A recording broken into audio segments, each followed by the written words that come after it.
The Braves are back home at beautiful Turner Field after their longest road trip of the season. Starting pitching by one of the major's top pitching staffs and some clutch hitting by the veterans allowed the Braves to wrap up their trip by winning 7 of 10 games. Tonight, Jair Jurgens takes the mound. He looks to continue his terrific start to the year. It's the New York Mets and the Atlanta Braves. Game 1 of the series starts right now on Sports South.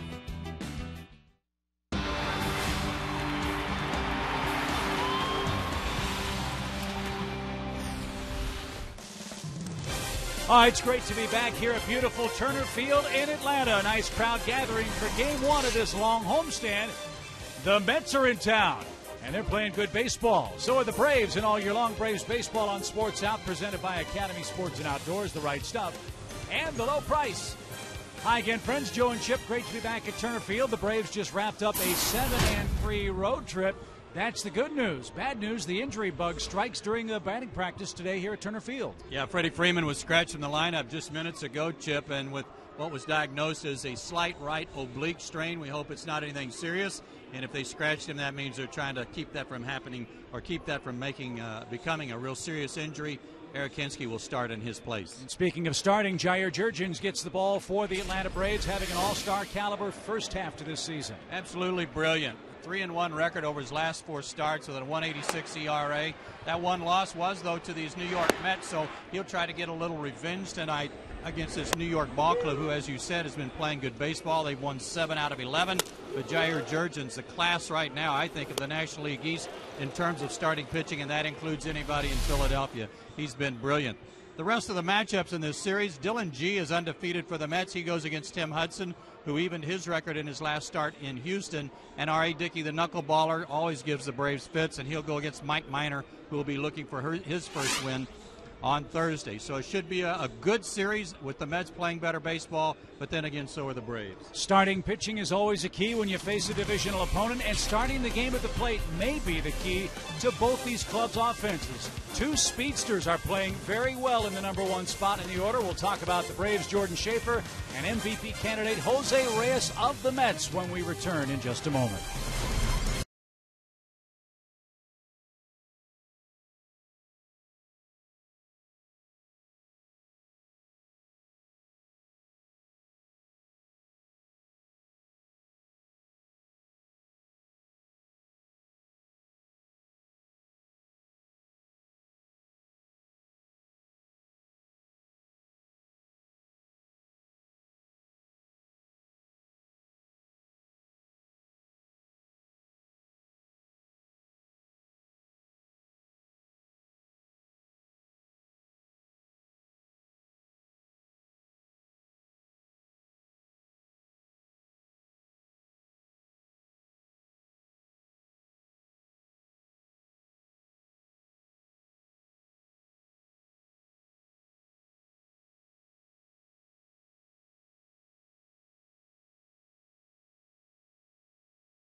Sports and Outdoors, by AT&T Uverse, by Delta Airlines, by Checkers, and by Ford. Minutes away from baseball back in Atlanta at Turner Field. It's the Braves and the New York Mets. And the key to this series might be determined, partner, by which staff can retire the opponent's leadoff man best. I think it's going to be highly important for both sides. And when we first started talking about making this comparison, I thought maybe it'd be too lopsided in favor of Jose Reyes because he's one of the premier leadoff guys in all of baseball and has been for several years. But over the last 15 games, look at what Jordan Schaefer does in comparison to Jose Reyes. In fact, he's got more stolen bases, and the team's record 10-5 when he's been in there. He's also scored 10 runs. So don't take Jordan Schaefer lightly if you're the New York Mets. He's been wreaking some havoc for the Braves on the bases, too. And what do we like to say when we see that graphic? Jackpot. Let's see if Jordan and the Braves can hit it tonight. Game one of the homestand, game one of this series with the New York Mets. Jair Jurgens, Jonathan Neese, the combatants, and we'll take a look at the lineups and get to our first pitch right after this.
Evenly played series, and the New York Mets playing good ball come in at 32-34 on the year. You got to stop Jose Reyes. Willie Harris, the former Brave, in there batting second behind him. A lot of left-handed bats in there against Brave starter Jair Jurgens, who's looking for his 9th win of the season tonight. The matchups with these two teams are very even, and you might be a little surprised at that, but they are 3-3 in head-to-head competition. The Braves won 2 out of 3 here earlier this year. The Mets won 2 out of 3 at Citi Field. Runs are virtually even, so are the hits. And the team ERAs, well, the Braves have an advantage there like they do over every team in baseball right now, but the Mets pitching has been very good against Atlanta as well. So Atlanta's hitters, they snap out of it a little bit in Houston. Hopefully that'll carry over here into this series. Chip? Warm night in Atlanta, 87 degrees this evening. Should cool off into the low 70s by the time we get to the 8th or 9th inning. No chance of rain, it would appear, tonight. Breeze blowing from left to right. And the Braves coming off just a terrific road trip when you consider how it started. Losing 2 out of 3 to the Mets at Citi Field to finish it at 7-3. Remarkable work turned in by Freddie Gonzalez's ball club, considering the injuries they had to suffer through as well. But everybody seems to be covering for everybody else. That's what's nice. And tonight, Eric Kinski will be asked to do that in the absence of Freeman at first base. But Jair's on the mound for his 12th start of the year. He's 8-2 with a 1.82 ERA. One complete game, that was a beauty. Lifetime against the Mets, he's 8-3, a 2.68 ERA, and made a start against them in New York on June 4th and got beat 5-0. But he had a 4-hit shutout working into the 7th inning when that happened. And against the Mets, he is 5-0 here at Turner Field, a 1.38 ERA. His 4 keys to pitching success tonight: Reyes. As we said, he's got to keep Jose Reyes off the bases, and Reyes is second in the major leagues in hitting right now with a 342 clip. The other thing tonight is his changeup. 8 of the 9 hitters, counting the pitcher, are going to be left-handed. That means he has the use of that changeup working down and away from the left-handed hitters to keep them off balance and hopefully keep them reaching for pitches. That's going to be a huge pitch for them tonight. Here's how the Braves line up in the field tonight. Young, Schaefer, and Mather from left to right in the outfield. We mentioned Freddie Freeman out with a slight right oblique. So Eric Hinsky gets the start at first base. Night off for Alex Gonzalez last night. He's back in there at shortstop, and with the left-hander on the mound, David Ross is behind the plate. This is almost like a night off for Eric, though. Doesn't have to play the outfield. He doesn't have to run all the way out there. Just trot out to first base. He'll be ready to go, and he does a very good job there. So you said job number 1 for Jurgens is to retire Jose Reyes. He's done that an awful lot in their head-to-head meetings.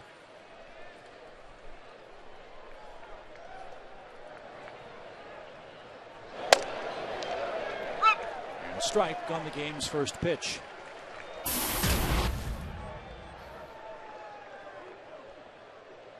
Yeah, Reyes' number is just 3 for 20 against JJ in his career.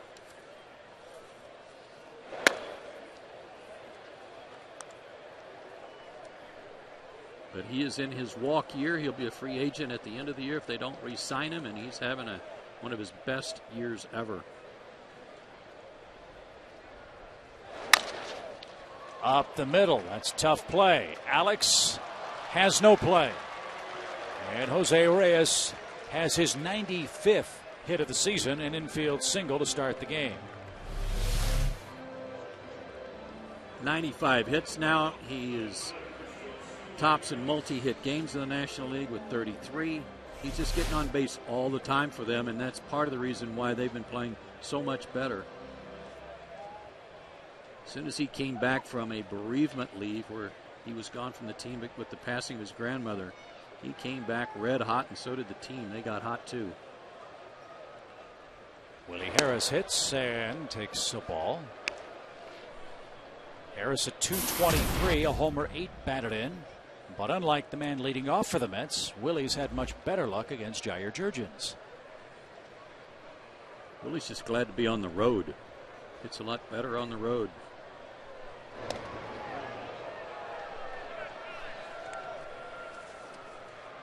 Seven for 14 against JJ, whose stolen base numbers have improved in terms of the success rate against him. From 2008, where they were 90% successful, this year only 43% successful against him. Got him! Close play. Somebody said got him.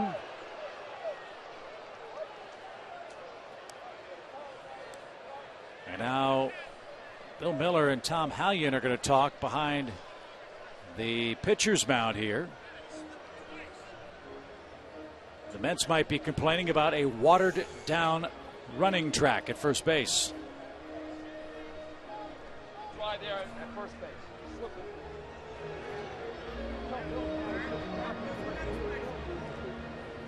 Well, isn't that interesting?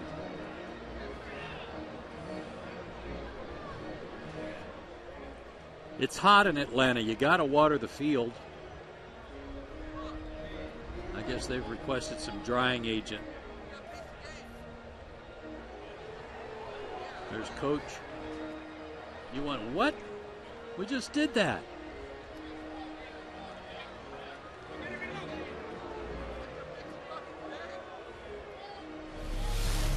Here was There's that pickoff move. And his right foot did slip. Watch it go out from under him. And he immediately is looking back over there, and that's why Bill Miller asked for the drying agent.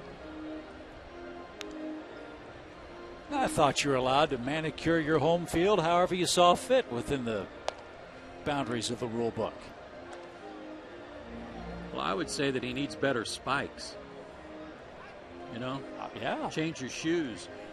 If you really want to test it out, let Bill Miller, the home plate umpire, get out there and act like he's going to steal. And if he thinks it's slippery, then okay.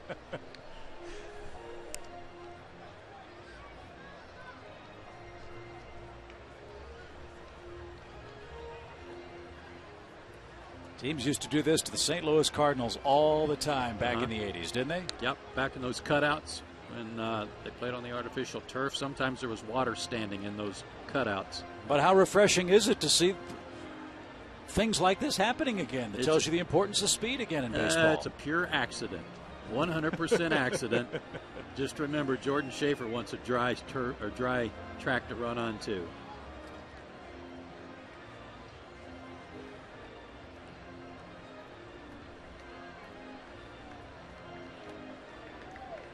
So Ed Mangan and his ground crew get the first base runner's lane manicured. They'll back their tractor out of the way, and already a busy night for the men in blue in Atlanta.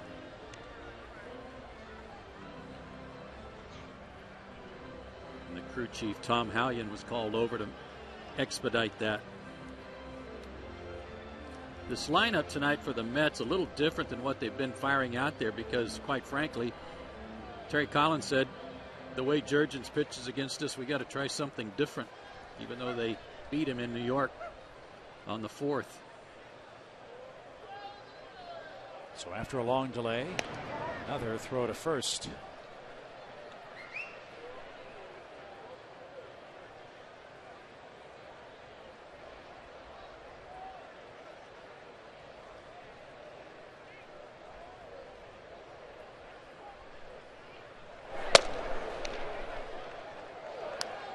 Two balls, no strikes.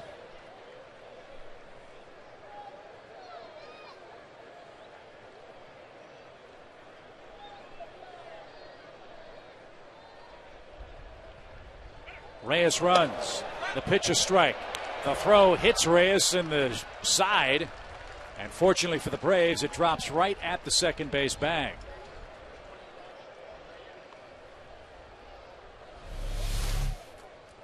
Looked like he slipped a little bit on his crossover there. But David Ross knew he didn't have time to really load up, so a quick release caused an errant throw. But a good save there by the leg of Reyes, keep it from going into center field. So his 21st steal. And now 3 balls and a strike to Willie Harris.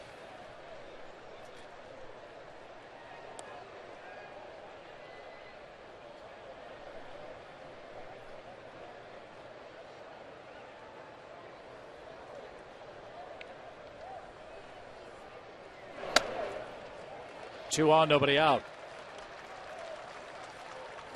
And now Beltran bats. So much discussion about what the Mets could expect from Carlos Beltran coming into this 2011 season.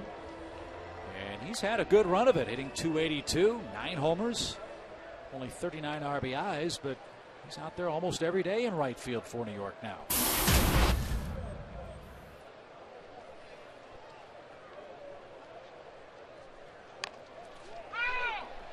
A foul ball. Ross tried to steal it out. Strike 1. You can see how important it is to the Mets to get an early lead on Jurgens, and the first inning has not been a problem for JJ in terms of runs allowed. No runs allowed in the first inning, and only 2 total runs allowed in the first 3 innings. Where are you going tomorrow? Yeah. A little low to even the count. Mets have the second best batting average in baseball with runners in scoring position since May 15th. Beltran has the first chance. And he delivers a shot to center. Reyes around third, gets the green light. The throw is not cut off. And Carlos Beltran singles home the game's first run. It's 1-0 Mets. I'm not sure Jordan Schaefer saw this ball off the bat. It was down and away, and a quick flip of the bat. And you see Jordan even moving to his right. He actually was leaning to his right before he picked that ball up.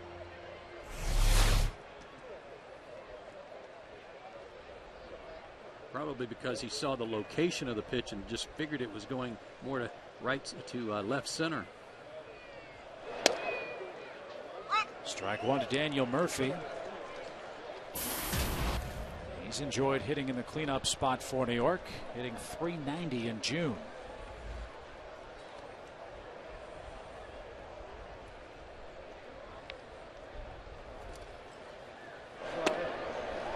But it hasn't been the number 4 hitters doing the damage against Jurgens. Instead, JJ's been cleaning up against them. Yeah, they're just 2 for 32 against him.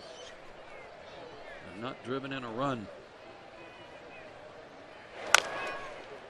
But we've had all these good numbers for JJ all year long, hitting with runners in scoring position, all those things, all those numbers are low. But the fact of the matter is the Mets have put one across and still nobody out. So those numbers don't matter a whole lot here other than the fact that he's capable of getting out of it with only the 1 run.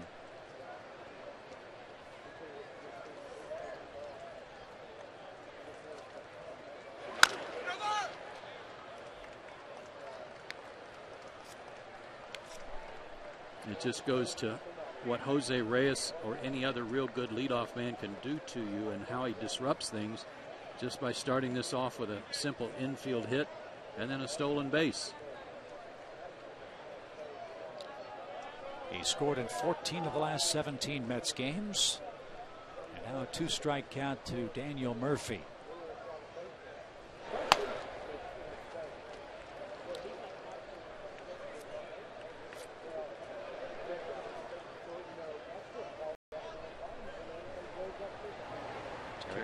The Mets manager, his club just 2 games under 500 coming in tonight. And a shot to right. And in the sunshine, Mather makes the play. And Murphy is out number 1.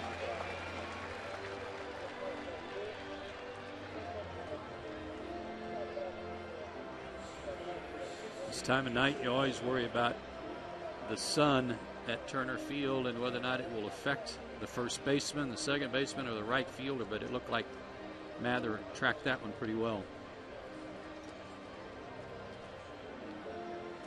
Now JJ, a ground ball perhaps for getting out of the first. Angel Pagan is the hitter.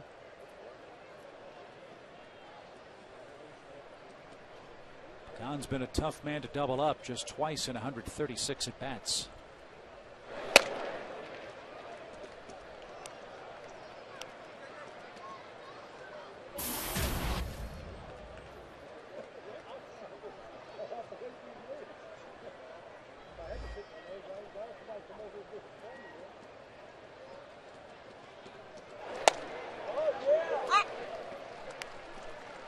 Their pitching has been good. Their hitting has been okay. If there's one area that's been driving Terry Collins a little crazy, that's been hurting the team, it's been some bad base running decisions. Guys trying to maybe do a little too much when they don't need to. And it's really cost them some runs lately.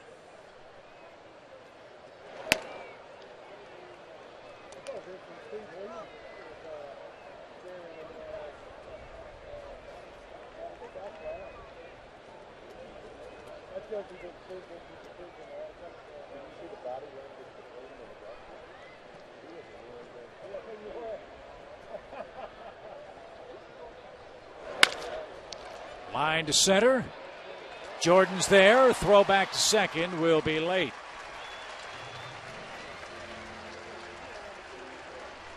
A sinking line drive retires Pagan. Yeah, another tough chance for Jordan there. He had to get a quick read on this, that it was in front of him, and then it started sinking on top of that. Tough play.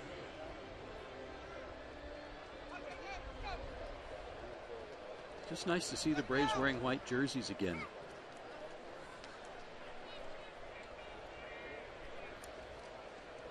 Been a long time. Have a nice long homestand. 3 series to get even healthier here at home. Here's Duda, Lucas Duda, batting 172.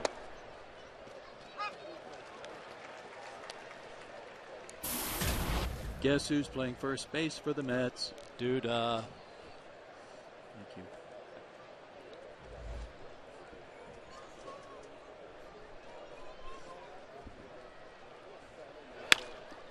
And he hits a fly ball into shallow left center. Jordan is there. And Jose Reyes got things started for New York.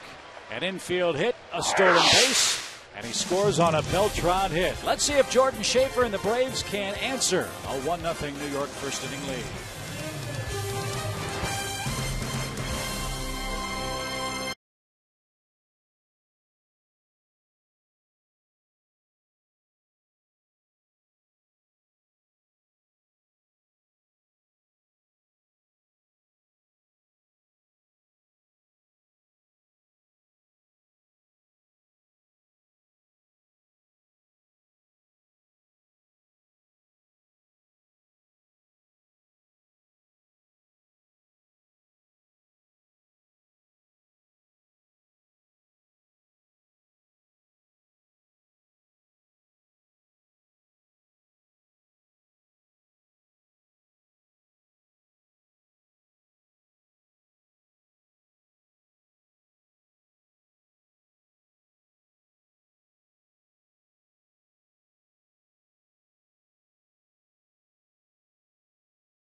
Freddie Gonzalez.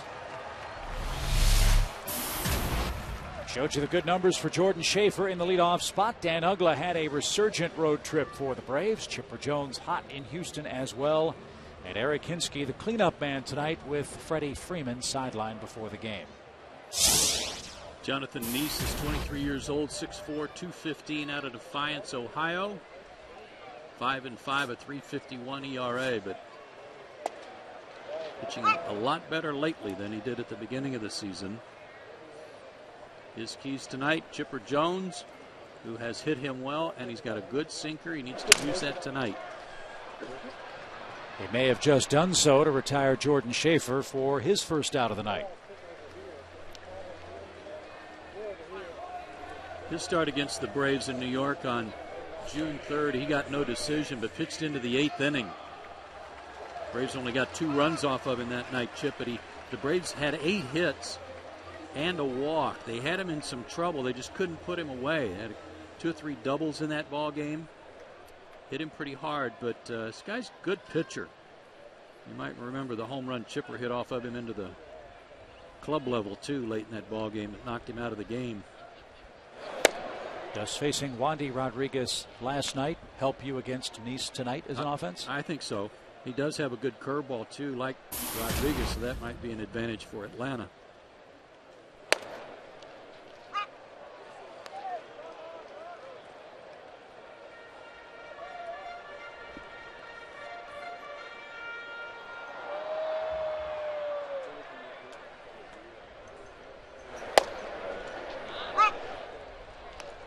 Looked like in Houston, Dan Uggla's bat was starting to heat up. Now he's got to get it hot against left-handed pitching.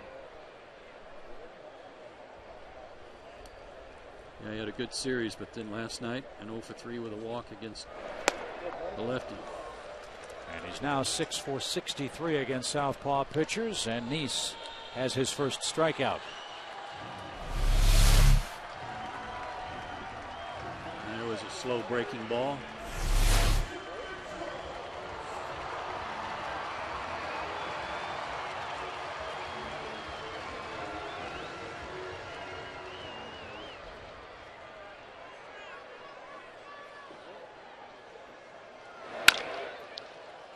At short, Reyes has it, and he loads up. Very easy inning for Jonathan Neese. He needed just 7 pitches to preserve a 1-0 Mets lead after 1 inning.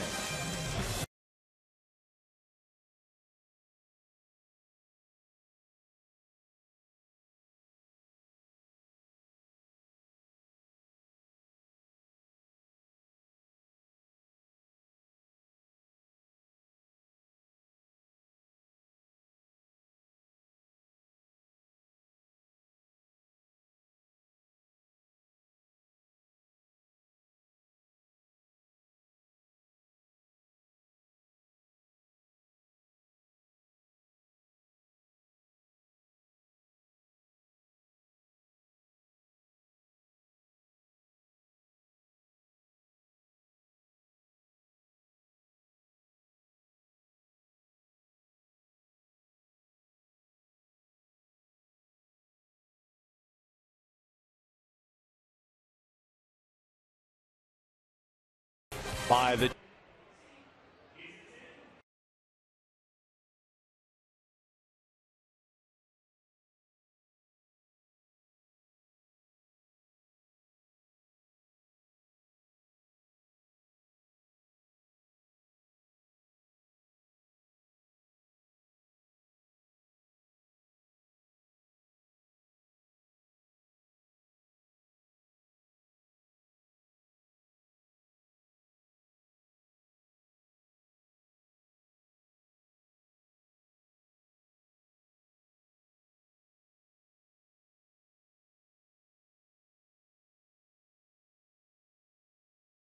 in part by Acura, by the Georgia Lottery, by AT&T, and by Sonic.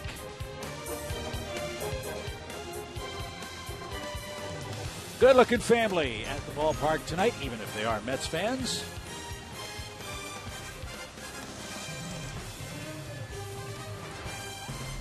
And you don't have to make a choice like you do in Houston. You can get pink and blue cotton candy at the same time. As Josh Tolley goes to work for the Mets.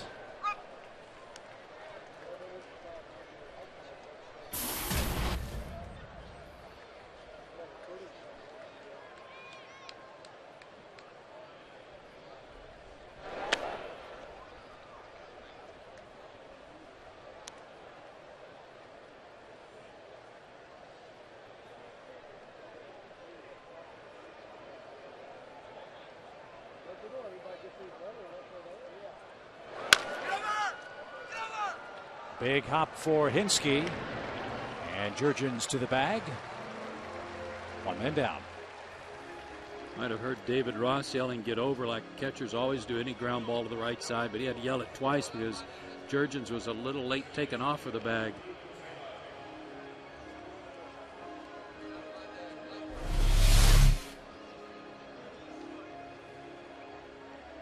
He really wasn't that late taking off. He just had to hurry. Now Ruben Tejada stands in.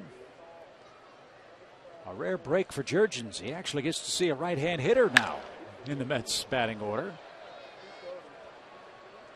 And he'll take that. And this is a welcome sight for him after a rough first inning. And then to have Neese have such a fast bottom of the first, maybe JJ can have a quick inning. Neese just 2 for 28 at the plate with 17 strikeouts.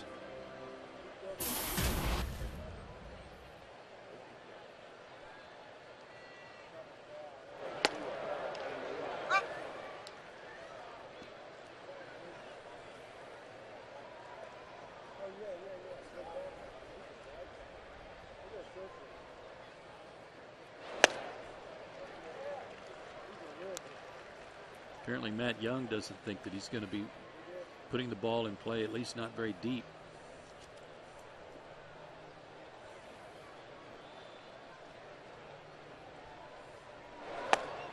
He was right. JJ an easy inning. 3 up, 3 down. He set down 6 straight.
Nothing Mets lead. And the Braves continue this battle with the Mets tomorrow night. You can catch the game on Peachtree TV here in Atlanta. And outside of Atlanta, you'll see the game on Fox Sports South. Our coverage starts at 7 o'clock. Check your local listings or go to foxsportssouth.com to see where the game is going to be on in your area.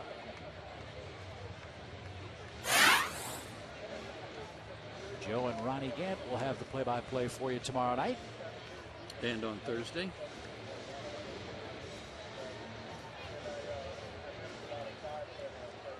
So here's Hinsky. He'll start things off. Then Alex Gonzalez and David Ross. Just 7 pitches for Nice in the opening frame tonight.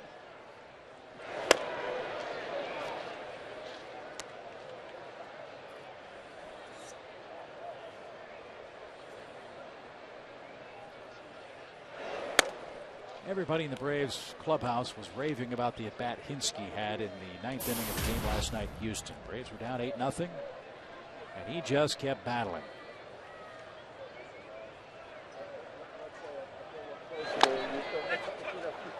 Like I said at the time, he's up there to hit, not to make an out, and he was battling for all he was worth. Eventually coaxed a walk.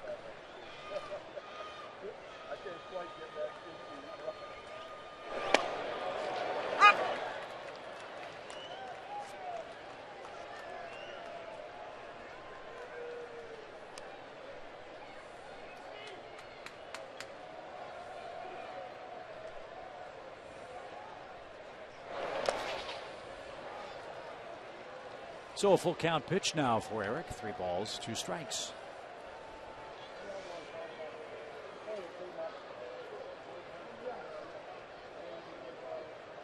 He had 5 hits on the road trip, but 3 of them were homers. That one rolled out to Tejada, and from the outfield grass retires Hinsky for out number 1.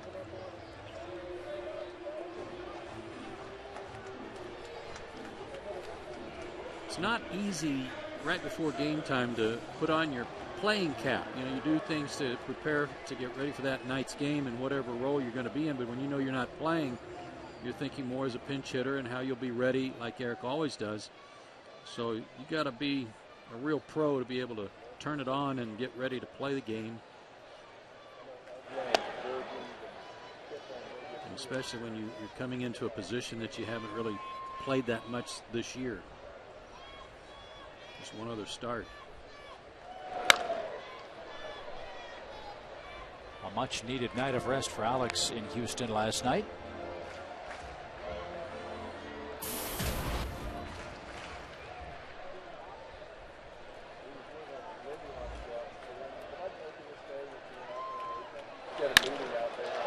And a line drive in center, hangs up. And Angel Pagan makes the play for the second out.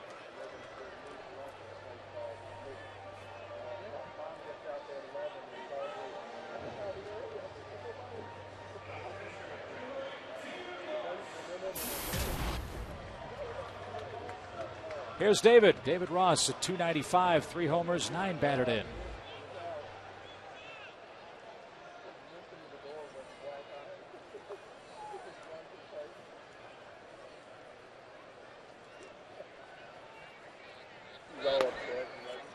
Over a much smaller sampling, his numbers against left-handed pitchers kind of like Ugla's in that most of his damage has come against right-handed pitching. 375 mark against right-handers, just 1 for 12 against lefties.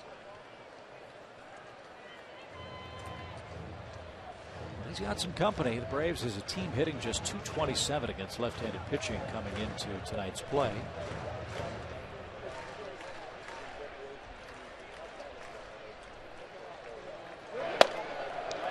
Looking for their first hit of this night. East wants a new baseball.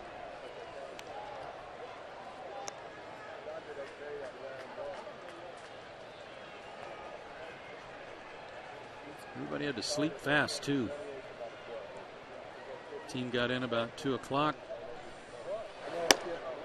Probably, I would guess guys got home somewhere close to 3.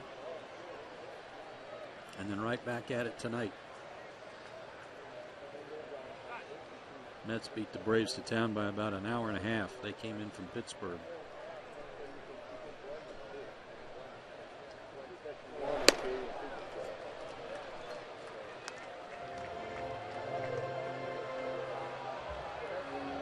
No, just saw David kind of stretch and reach for his right side.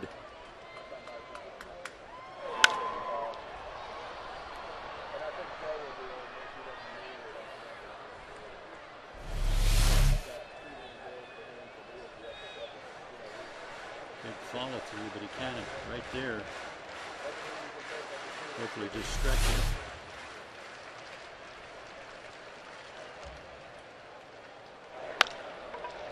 That's in the air right center. Will that ball get down? It will.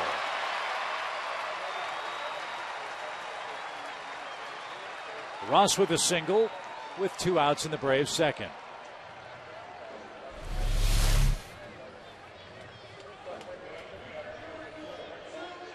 Nice little inside out swing there. Something you don't see too often from David, but he dropped it in.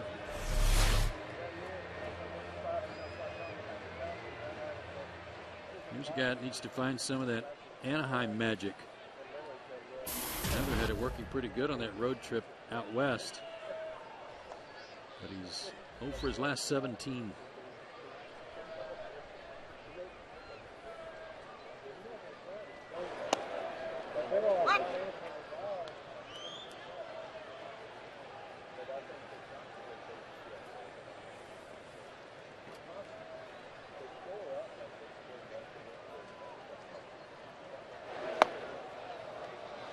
When you're in a run like he's in, that's the count you seemingly have every time you're up.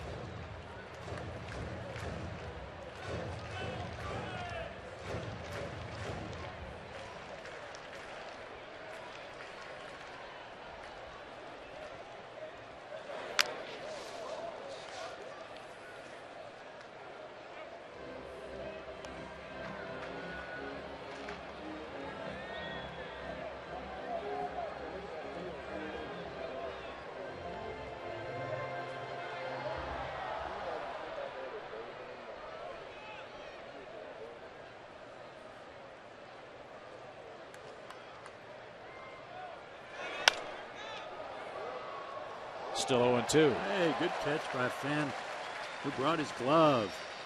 Nicely done, sir.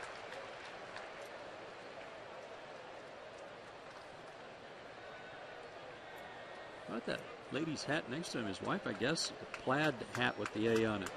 Very stylish.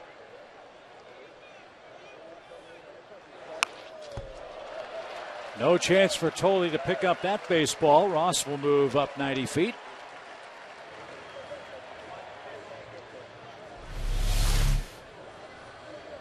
That's a good one. You're going to get one. I guess that's a good way to get it. Just launch it to the screen.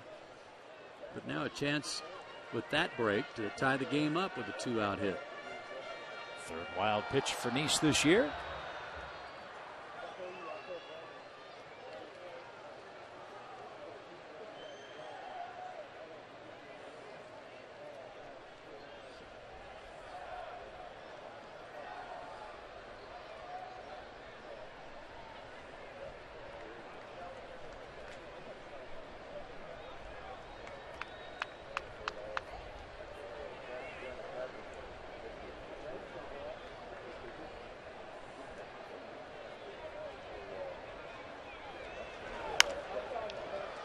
Got away with a high breaking ball there.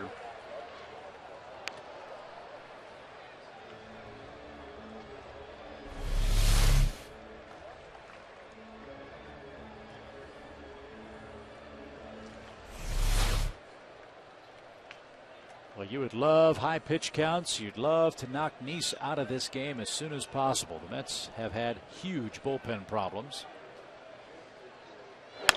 And a looping line drive into right field. That's in for a hit. Ross waved around third. Ball bobbled. And we're tied 1-1.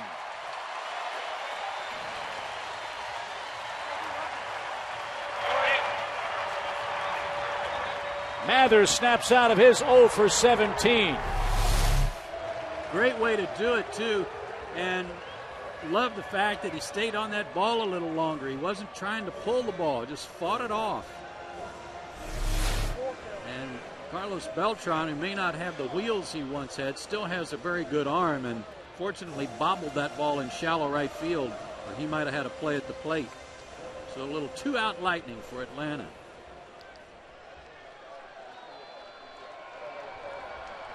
Here's Matt Young. He had a good road trip. And he just had a good cut. Strike one. Tomorrow night's bobblehead night, but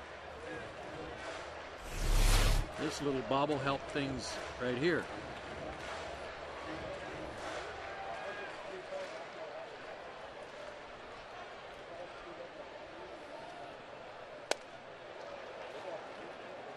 One ball, one strike.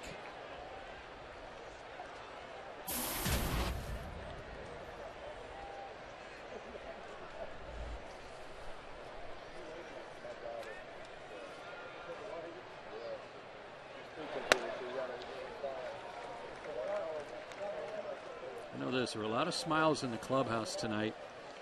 Braves did not hit on the field. Freddie Gonzalez let them hit if they wanted to in the cages indoors to save a little bit of their strength after a late night arrival. But the smiles from people who are on the disabled list, who are feeling good about the return, including we saw Nate McLeod. He's just about ready. Saw Chris Medlin and Peter Moylan talk to them. They're fired up about their recovery. They're still weeks away, but on their way, certainly.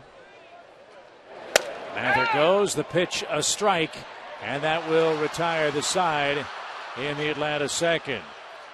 Young called out on strikes, but 2-out lightning, as Joe called it, paid dividends for the Braves. David Ross with a single, Joe Mather with a single, and a Beltran bobble ties this game after 2.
After 2 here at Turner Field in Atlanta. Let's enjoy our quote of the day, brought to you by our friends at Geico. And you mentioned some of those faces we saw in the locker room. We haven't seen Jason Hayward, but understand he had a good game yesterday. Yeah, Freddie said the last couple of days he felt good. He's going to take his time, whether it's 3 days or 4 games or 6 to 12 at bats. I want to make sure his legs are good because you'd hate to rush him back. And that's a good point. Just because his shoulder's feeling better and he can swing the bat doesn't mean his legs are ready to go. Let's hope that everything's 100% when he shows. Jason doubled in his first at bat for Gwinnett yesterday. And as we get updates tonight, we'll pass them along. And Reyes on the first pitch shoots one toward left. He stumbles. The Braves can't read it in time to nab him at first. And Jose Reyes and the first base path are not seeing eye to eye tonight. Hey, he asked for the drying agent. That's what's loose over there, and he slipped on that. I don't know what he wants now. The sniper got him as he rounded the bag. Lucky to get back. But there he is on base again, leading off an inning. I think you had it right. Get him some longer spikes. Yeah.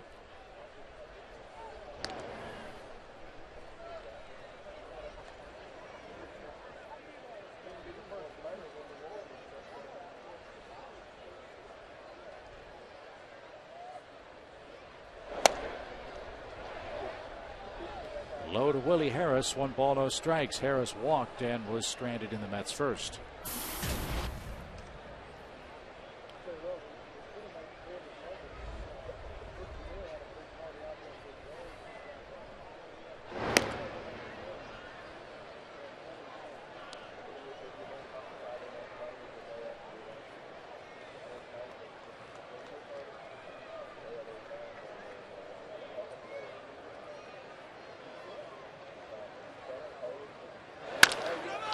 Dribbled through the whole right side, and Reyes will have to stop at second. So the second time tonight, the Mets have their first 2 runners on in an inning with nobody out. And Willie Harris continues to torment the Braves and hit his best on the road. Came in with a .315 road average. He had a great spring, made their club out of spring training on pretty much a make-good basis after he was let go by Washington, so he's been a good addition to the Mets bench. Beltran has an RBI single. And now a called strike.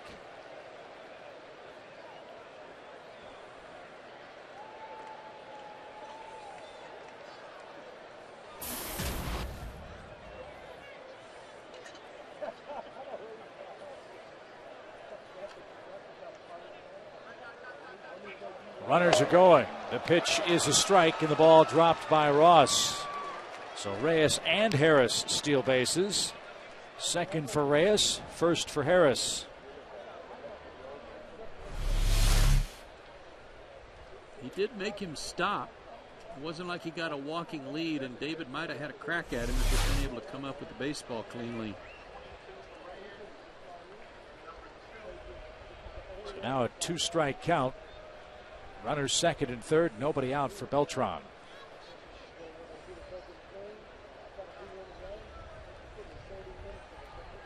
Carlos Beltran doesn't strike you as a great big guy, but I saw him in the Mets clubhouse tonight, and I was standing next to him, and he's listed at 6'1", and I'm supposed to be 6'3", and I felt like I was looking him right in the eye. He may not be quite as tall as me, but he is solid. Listed at 215. I'll bet he's every bit of 220. And it just popped up. Big out for Jurgens, first of the third inning. Here's Murphy.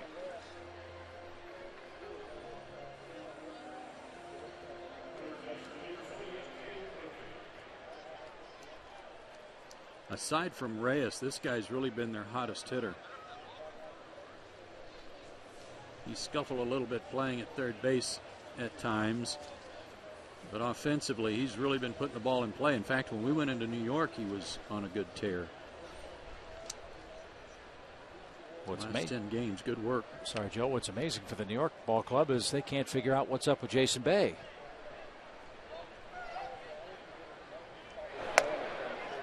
Bay's in the middle of a 3-for-20 slide for the Mets. He's been benched a lot the last couple of games. And only hitting .207 for the year and 150 at bats. Look out. Nice save there by Ross. And this is the second year of his big contract he signed with New York. And remember, last year he was hurt most of the second half, had a concussion.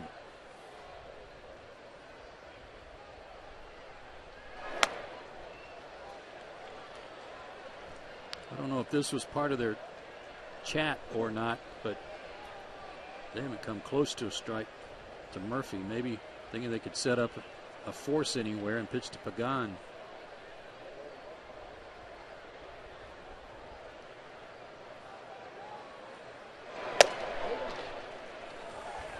Murphy batting .390 for the month of June. Earns a 4-pitch walk, and the bases are loaded for Pagan. Won't go in the books as an intentional pass, but pretty much was.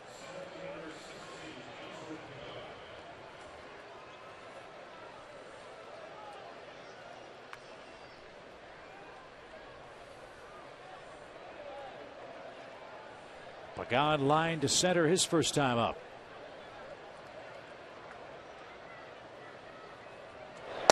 We talk about doing little things a lot with the Braves, Chip. How about this guy? Runners at third, less than 2 outs. Pagan is 7 for 7 getting that guy in.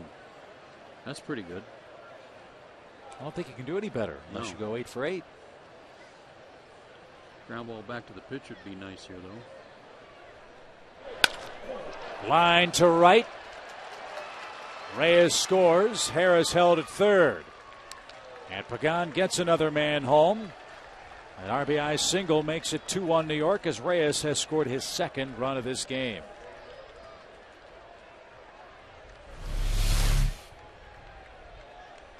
Left one up. Fastball up, and he ripped it pretty hard. So hard that Harris had no chance to score from second. So Braves had tied it up, at least briefly. Mets right back on top.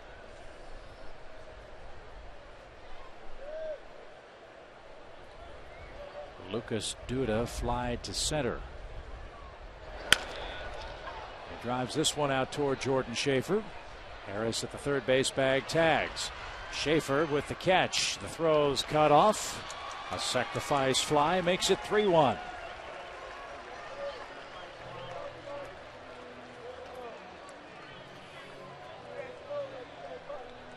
When Terry Collins got after his team a couple of weeks ago, one of the things he talked about to them was, you know, if you don't believe in yourself, how do you expect the guy you're playing next to believe in you? If you don't think you can compete at this level, why should I believe that you can, or the fans, but especially your teammates? You guys have got to start understanding that you're here for a reason. You got this uniform on for a reason. Play the game the right way, play hard, and do your best, because that's why you're here. You're capable. And they've played better since, and they've certainly done some things here offensively tonight to indicate that. Mets with 5 hits, all of them singles, 3 stolen bases, 2 walks, lead 3-1. And that changeup right there is probably the best changeup he's thrown so far tonight. He hasn't used it much.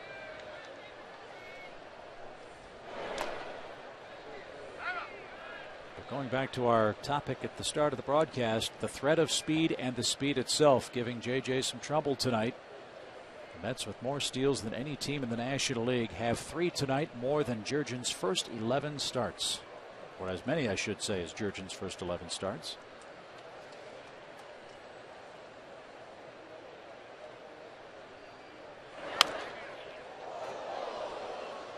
And a 2-2 count to Tolley. We saw Josh Tolley in New York assume kind of a defensive posture at the plate where he's choked up on the bat and just trying to look like slap the ball to left field. If you hang a pitch or leave one out over the plate off speed, he can turn on it, but otherwise he looks like he's just trying to hit the ball in the hole on the left side all the time.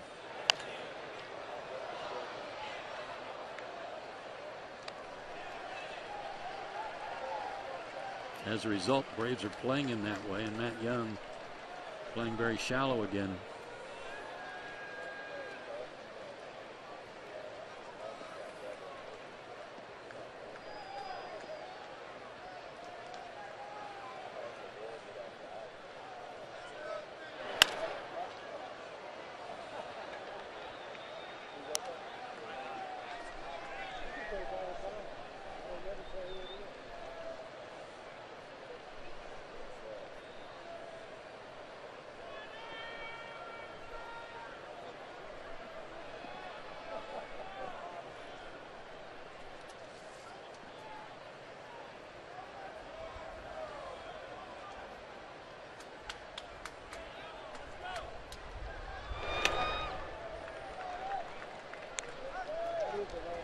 Three balls, 2 strikes.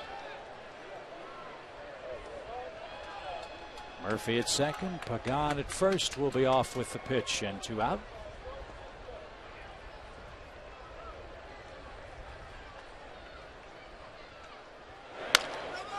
And it's rolled to Erakinski at first, and that retires the side. Good change up there. The top of the order has been a problem for Jair Jurgens. He'll have to correct that. Mets score 2 more runs in the 3rd inning. Jurgens leads off Atlanta's half, down by a 3-1 score.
Mets have taken a 3-1 lead.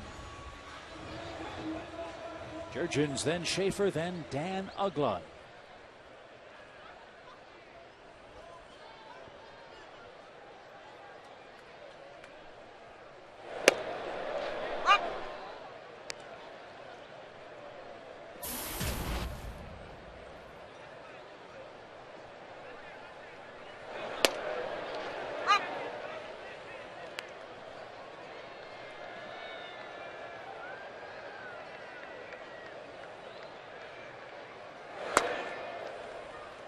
Third strikeout for Nice. 1 away in the Braves' 3rd. Here's Schaefer. The thing about Nice, he can run some gaps up there at you in terms of changes of speeds. His last fastball on the strikeout there was 90, which is right around top end for him in his fastball. He might hit 91, but the slow curve right before that was 70.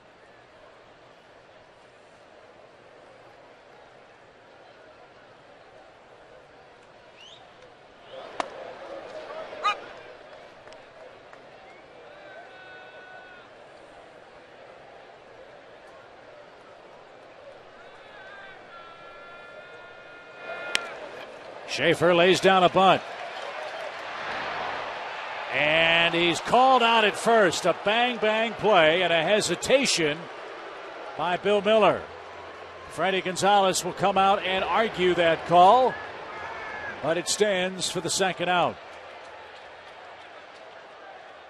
I'm wondering if they're thinking the ball was knocked loose and that Tejada didn't catch the ball cleanly. Good try by Jordan, and a big collision here, and the ball was snow cone, but he did hold on to it.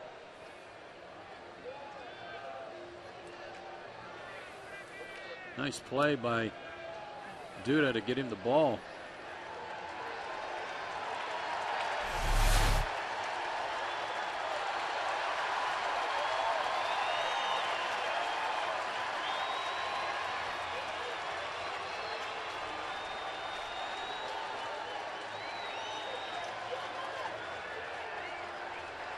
You know, Bill Miller slipped over there when he set up to make a call. And the way Freddie was kicking the dirt, I don't know if that had something to do with it or not. But I wonder if when Miller set up to make the call, when he slipped, he maybe took his eye off the play. I don't know. Looking at the replay, it looked like he was out. Yeah.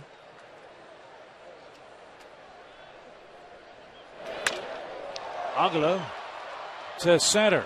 Pagan going back, makes the catch, and that retires the side. Dan Aguilar gave it a ride, but Pagan made a terrific running catch, and that retires the side. Braves out in order. We go to the fourth.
Against Jair Jurgens. Tomorrow it's Delta Day at Turner Field. You can get in on the fun. Grab your phone and text Delta to South.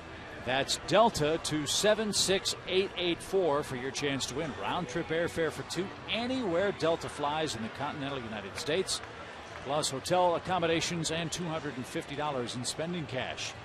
We'll announce the winner during our telecast tomorrow as the Braves and Mets meet in Game 2.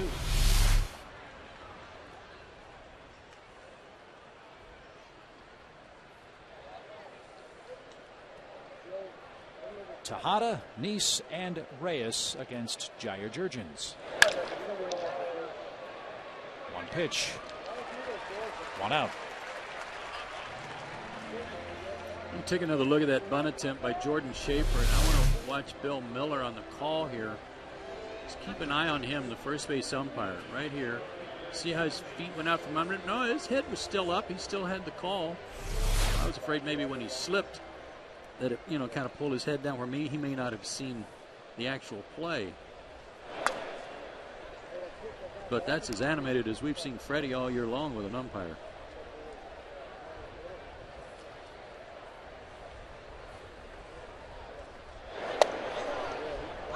There was one ejection in defense of Alex Gonzalez on a Saturday afternoon on a call, a ball and strike call. Marvin Hudson set a major league record, ejecting 2 Gonzaleses on 1 play.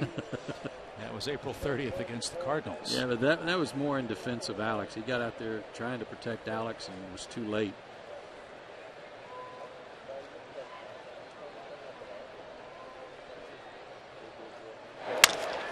Up the middle.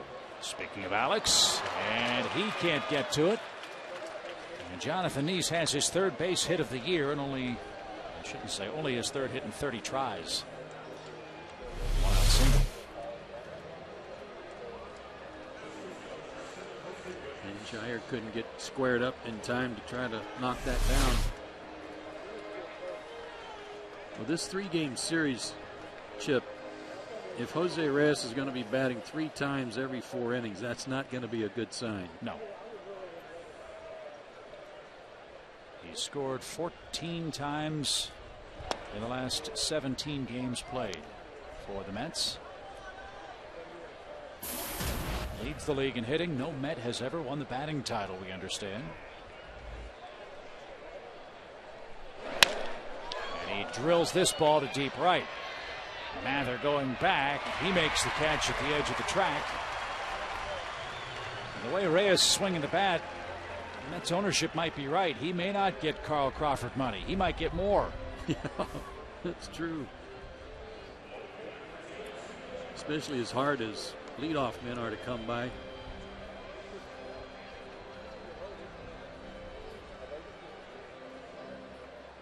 Two outs for Willie Harris.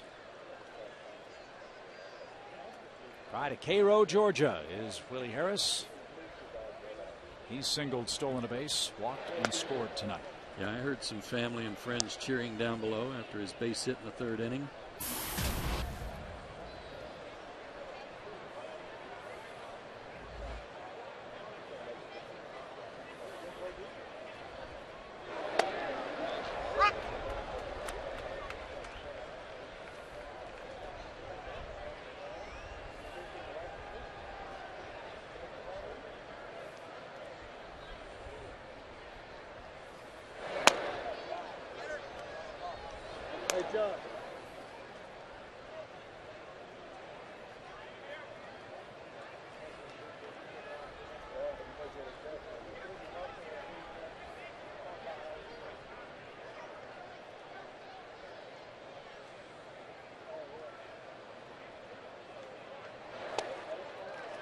Willie had an odd year the year he was with Atlanta with the big league club in 2007. He hit 270. That's darn good. But the weird part was he hit about 470 for the first half of the season and about 107 the second half of the season. He couldn't buy a hit after the All-Star break. And he couldn't buy one here in the 4th as Jurgens threw a couple of very good off-speed pitches to retire the side. Neese had to run the bases. Let's see if Chipper Jones, Eric Hinsky, and Alex Gonzalez can make him pay a 3-1 Mets game.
Sports South is being presented by Academy Sports and Outdoors, the right stuff and the low price. Fourth inning now.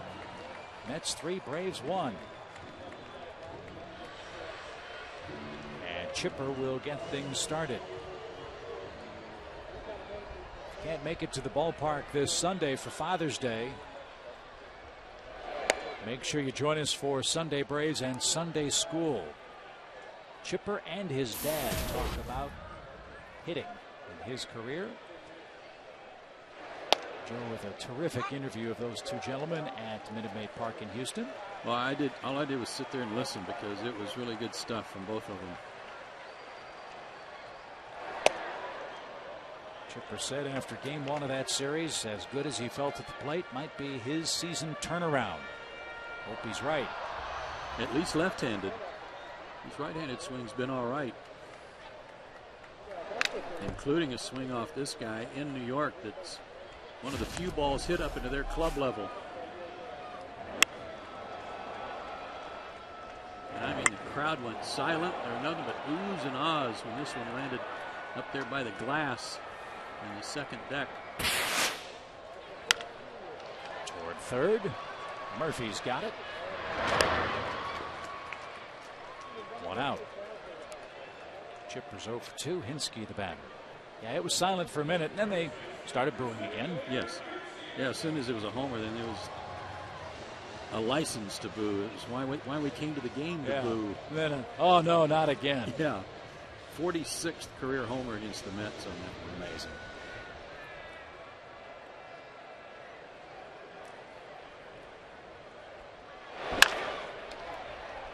Slow roller to first. Come on, Gonzo.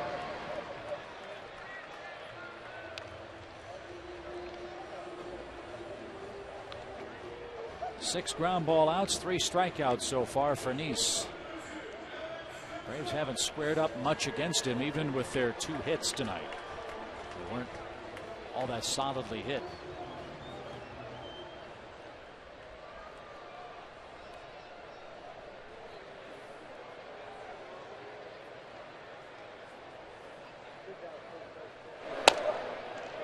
Braves are left-handed heavy, in my opinion, Chip, and tonight I think is an example of how when they have to make some moves or lineup changes, it's still left-handed heavy.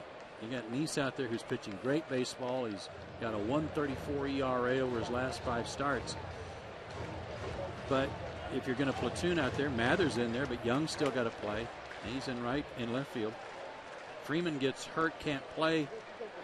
And even the guy you sub for him is another left-handed hitter.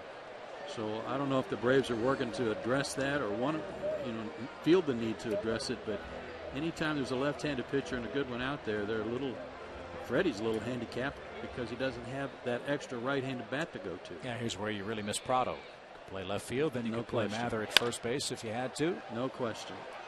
And another nice pick, but a high throw, and Alex is out to retire the side. 3 up, 3 down. Murphy launched a throw, but Duda off the bag saves him an error, and the Mets lead.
just 2 runs, but he's just off just so, it appears. At least early on, he was up with some pitches.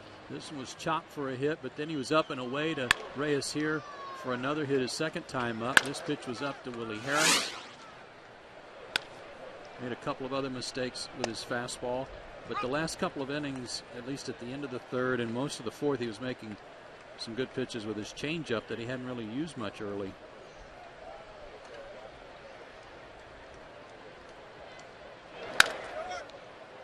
Foul past first, and Carlos Beltran down 0-2. Freddie Freeman was in Freddie Gonzalez's original starting lineup, but a slight right oblique strain knocked him out just before first pitch.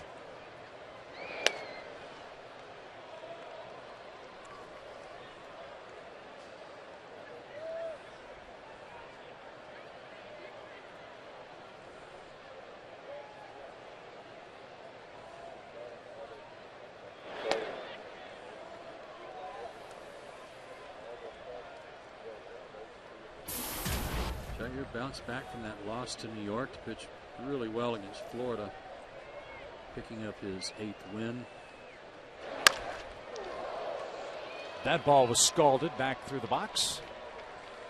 And Beltran has 2 hits. Like something up again. And 3 out of the last 5 innings, the Mets put the leadoff man on.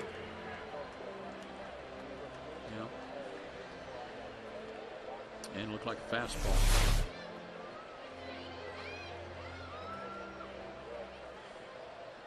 Daniel Murphy bats. He has lined to right and he has walked.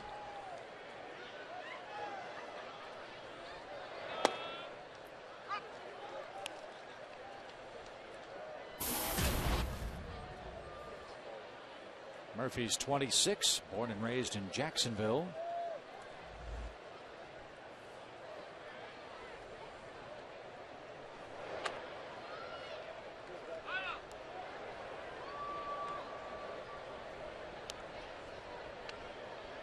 Mets took him in the 13th round back in 2006.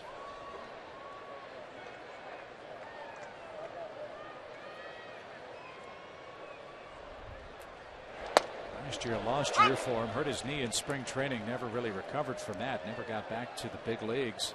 In fact, played just 11 games all year long last year. After a .266 season and 508 at-bats in 2009 for New York. I know they were really singing his praises 2 years ago about what a solid offensive player he was. And I think his natural position is third base. He wasn't going to play third with David Wright over there, so they were trying to move him around just to find a place for him in the lineup. Played some at first. It was after Carlos Delgado was finished up, and spent some time in left field as well. Now playing third for New York.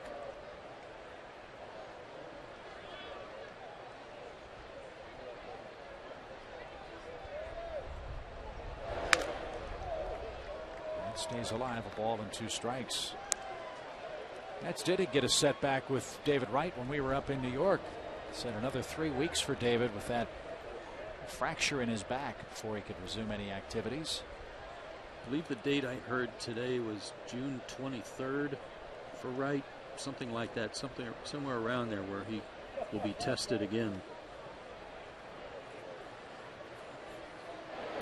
So yeah, he's about halfway through that 3-week period they were speaking of when we were in Gotham. Well, 3 guys that are key components to their team and to any success they may have long term was Jason Bay, Carlos Beltran, and David Wright. And in the last 2 years, those 3 guys have only played 27 games together. That's amazing. And that caught him looking over the inside corner for Jurgen's 3rd strikeout. He certainly had to work to get it. But a well-located fastball at the knees.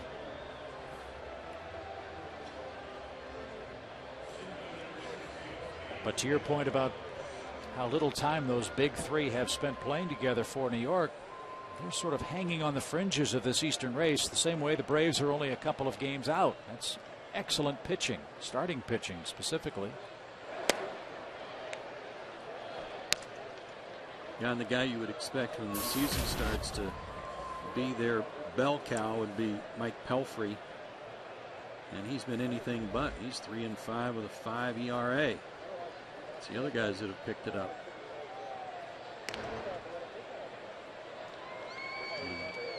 I wouldn't say out of nowhere, but virtually out of nowhere, Dylan G is 7-0. The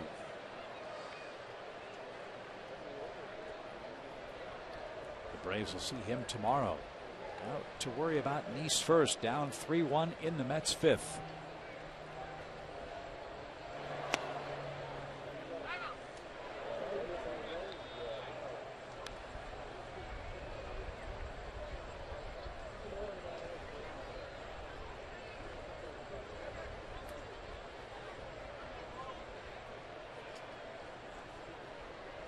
Braves tonight starting a 9-game homestand. Atlanta 17-13 at home. As the runner goes, the pitch, a strike. Throw to second, a strike as well, but late. And the Mets are running at will. That's their 4th stolen base of this game. Only the second for Beltran this year. Been trying to save his bad knee, but he got a great crossover step and jump. Stole that one on Jurgens, who wasn't paying much attention to him. Good throw by David Ross, but he didn't have a shot at him. And you're right about Beltran. His first stolen base attempt was June 11th. So he's coming around.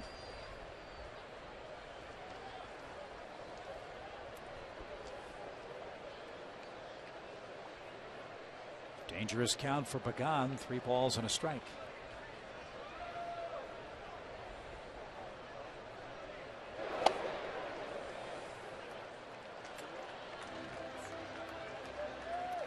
That's 3 walks now for Jurgens. First and second, 1 out.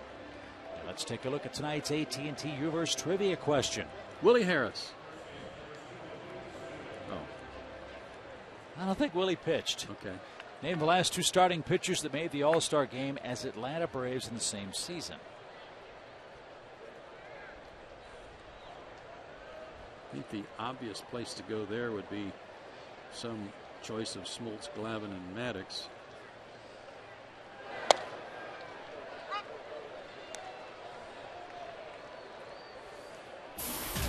But just as soon as you go there, you think it's too obvious. Yeah, then you start backpedaling, moonwalking, as it were. Denny Nagel might be coupled with one of those 3 guys. Fly ball by Duda. 2 outs. Just out of guilt because we missed Mike Hampton the other day down in Houston. We might have to throw him in there too. I refuse. No disrespect to Mike. We were stumped so badly on Mike in Houston that I can't go there. So Jurgens 1 out away from pitching out of 5th inning trouble. 2 on, 2 out. Josh Tolley is 0 for 2, has yet to get the ball past Eric Hinsky. And can't get it past Jurgens this time. He's 0 for 3. Mets strand their 6th and 7th base runner in this game. Braves down 2, bottom of the 5th.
by Academy Sports and Outdoors, by the Home Depot, by McDonald's, and by Honda. Nice crowd tonight at Turner Field for the Braves and the Mets. Got to get the bats going tonight against Jonathan Neese. He's allowed just 1 run and 2 hits. The run and the hits came in the Braves' second. David Ross and Joe Mather responsible for that. And those are the 2 men that will start this half inning.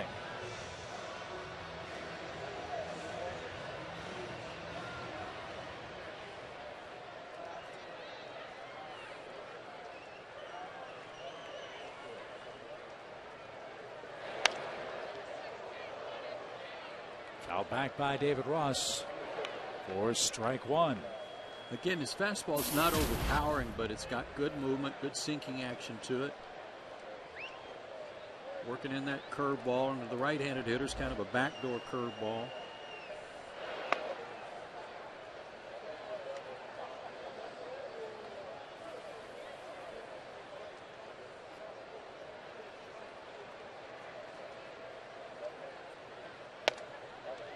There's a little cutter or slider, short slider.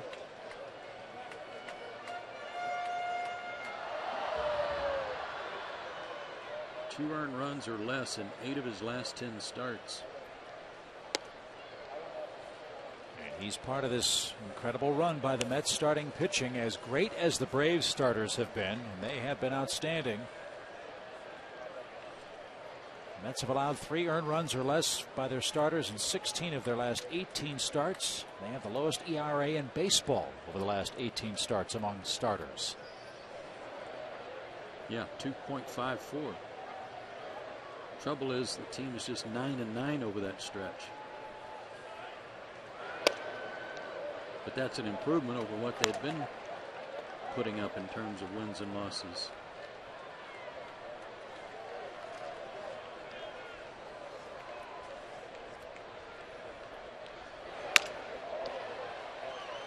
David might have broken his bat. Reyes handles a tricky hop.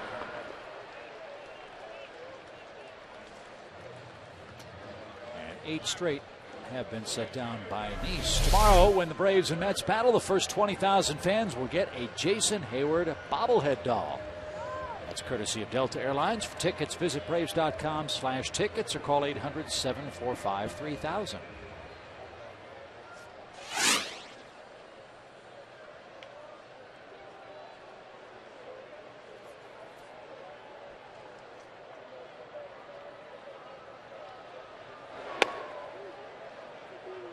Don't know if Jason will be back in Major League lineup tomorrow or not. Hope so. Be great.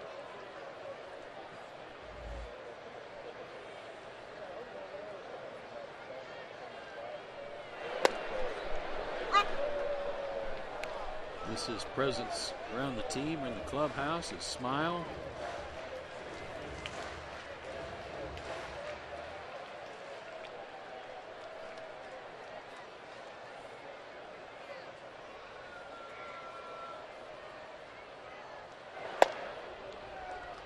Ball, 2 strikes.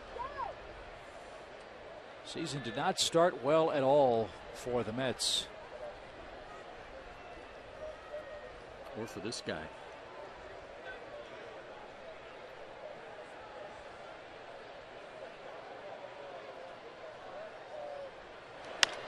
Things nearly hit rock bottom when the Braves took 2 out of 3 against them here in mid-April. They then went home, lost 2 straight to the Astros. Their record fell to 5-13. Since then, the Mets are 27-21.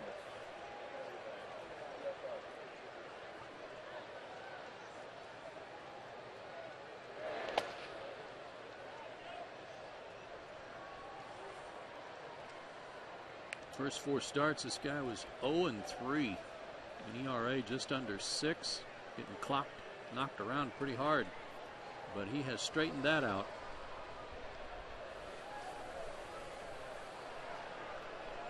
Got a no decision again against Atlanta on June 3rd, but pitched into the 8th inning.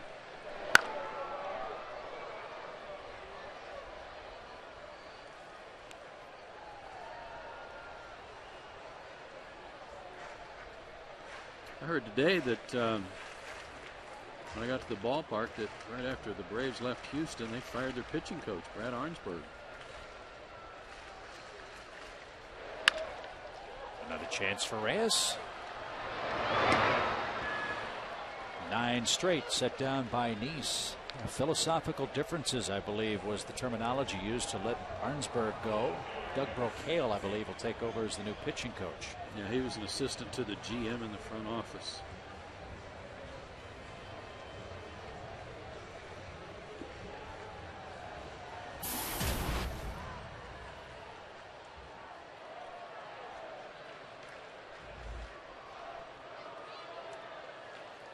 Six of the last 9 outs have been on the ground against Nice. Braves still stuck on 2 hits tonight. By the way, we have a Jason Hayward update. 0 for 2 tonight in his rehab assignment.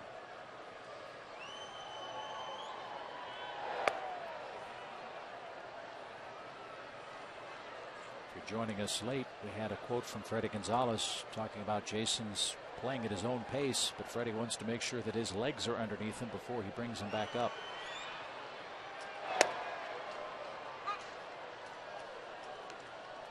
But it's sounding like it's going to be sooner rather than later, and that's good news for everybody if he's playing in AAA rehab games now.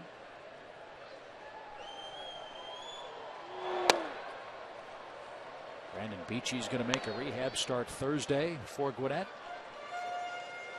Nathan Clouth is in Atlanta, swinging the bat now. Yeah, I know Brandon's really been chomping at the bit. He's been feeling good. And a base hit for Matt Young. That guy had a good road trip, and he's got his first hit of the night. And that snaps a string of 9 straight, retired by the Mets lefty. Yeah, makes him 6 for his last 16. Got a good count, got a good pitch down and in to hit.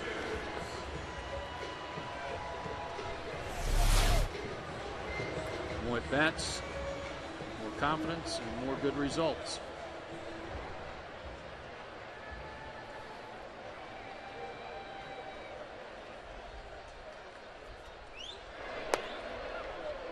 That was Matt's first base hit off a left-handed pitcher since he got called up.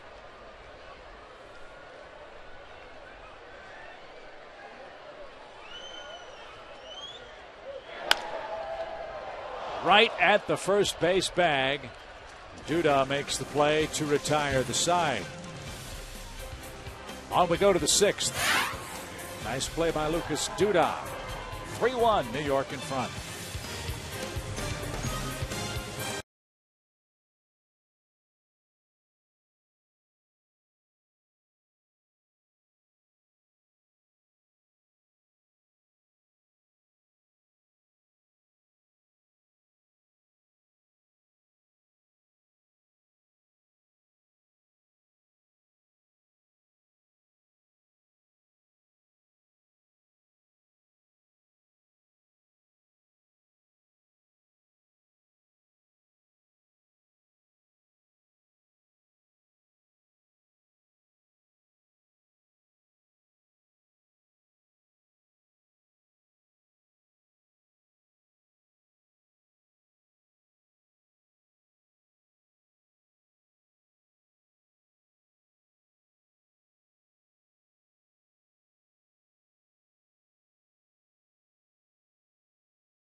Jason Hayward bobblehead doll day tomorrow, and it's Delta Day at the ballpark.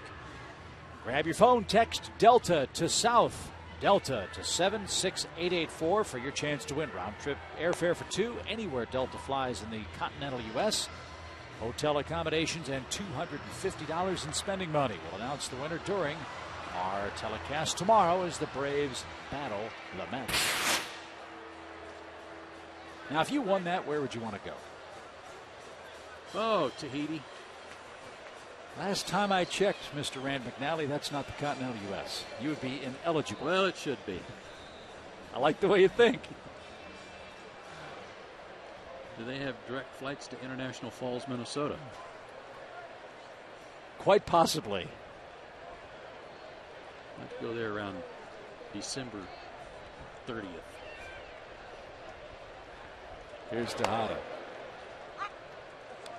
He may not get back till spring.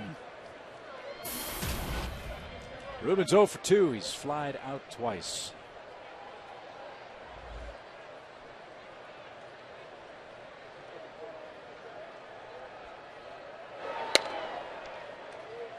The Mets in town first, then the Texas Rangers over the weekend. Chance to see Josh Hamilton and the defending American League champions in interleague play, and the Toronto Blue Jays.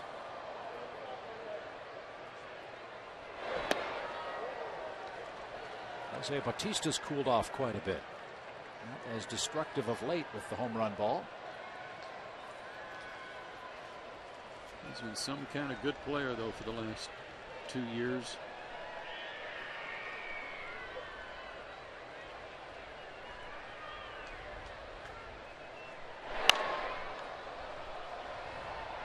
Still with 21 home runs. That's more than anybody else in the American League. Bautista second in the junior circuit in average.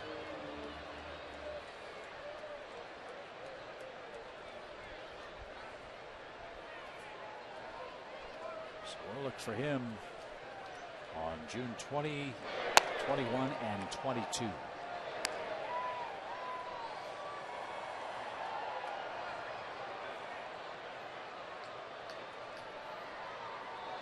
Also marks the return of Yunel Escobar.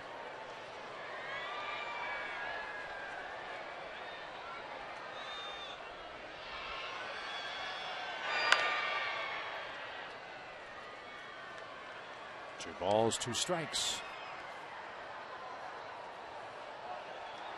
Toronto's only 7.5 games out in the AL East. They've lost 4 games starting tonight's play. Texas leads the AL West by 2 games over Seattle.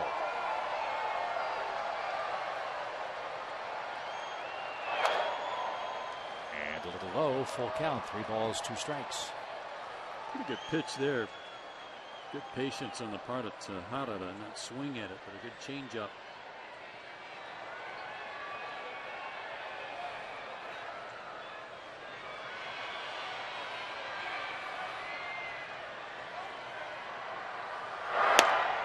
And he earns a leadoff walk. It's a season high in walks for Jair. He's up to 4. Hadn't walked more than 2 in any start until tonight. In 6 innings, the Mets have put the leadoff man on 4 times.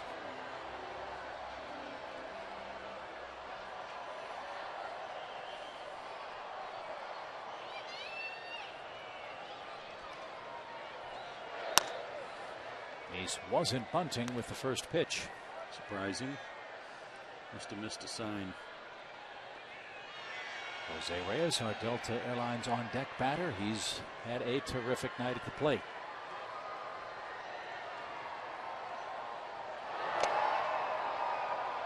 Tried to bunt that time and wasn't successful. 1 ball, 1 strike.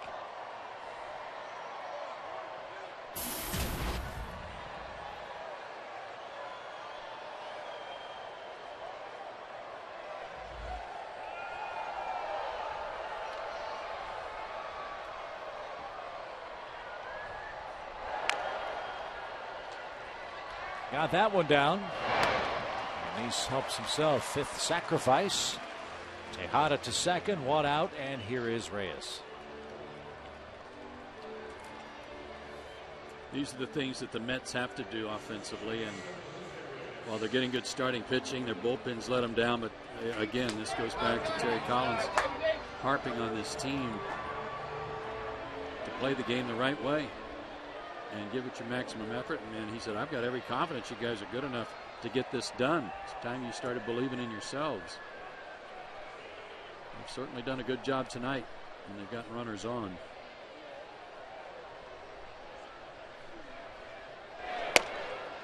Third managerial go-round in the big leagues for Terry Collins.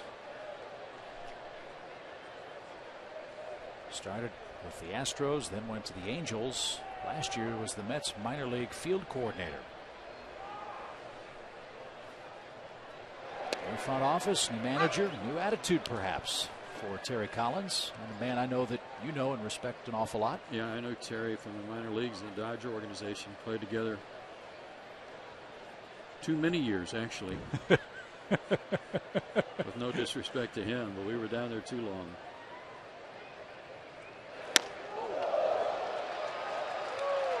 Nothing wrong with that. First time he's been uncomfortable anywhere in this game.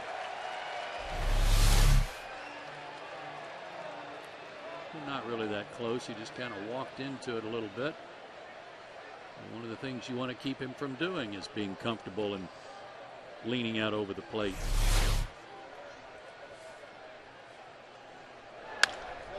And that's how you answer it. With a line drive into left. Schaefer loads up. His throw is off target, and Reyes never stopped running and stands at second base. An RBI hit for Jose Reyes, his third hit of this game, and New York now up by a 4-1 score. That is how you answer, and he got another pitch up. Nice piece of hitting going the other way. Tejada got a late start, and Jordan got to the ball quickly, probably 3 steps before Tejada got to third base. The slow was so far off the mark, they had no shot.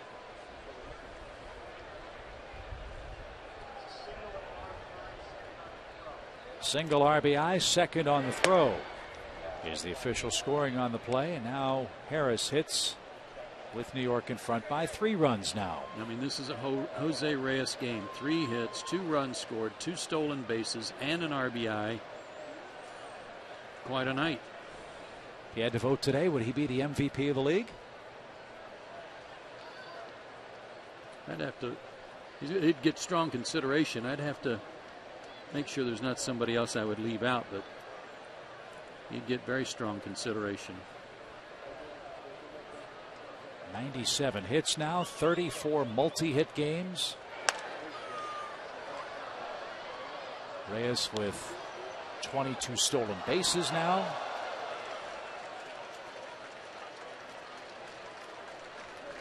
He scored 49 runs.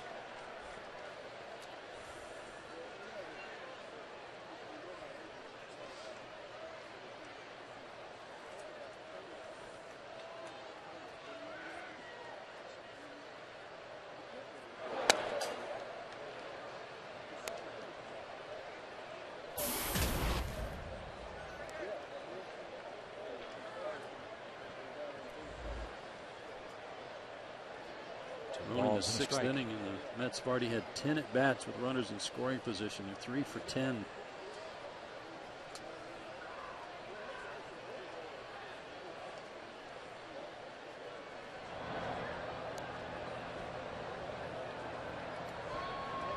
Stuart Sherrill loosening up. Every single one of the Mets' hits tonight is a single.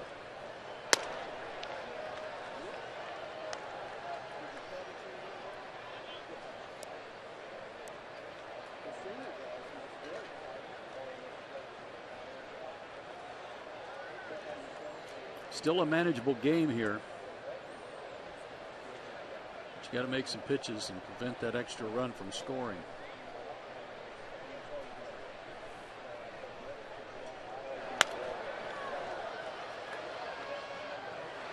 Three balls, 2 strikes.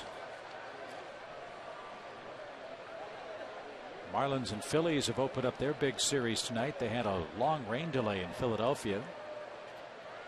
Hanley Ramirez is back for the Marlins tonight. And they got a doubleheader tomorrow, I think.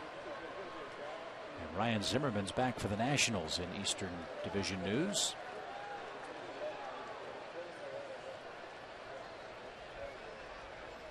Yeah, be good to get Ramirez back tonight, Zimmerman back tonight, Jason Hayward back perhaps as early as tomorrow night.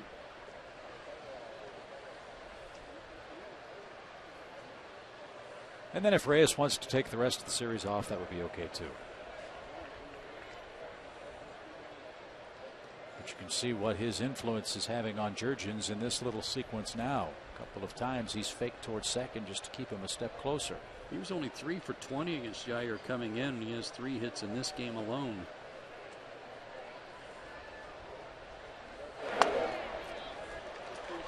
Five walks. And Freddie Gonzalez is on his way out, and that's going to spell the end of the night for Jair Jurgens. Last time Jurgens had more walks than 5 tonight was August 30th last season. It was against the Mets, and he walked 6 in that game. 4-1 New York. Into the bullpen we go in Atlanta.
And more importantly, 4 runs. He'll give way to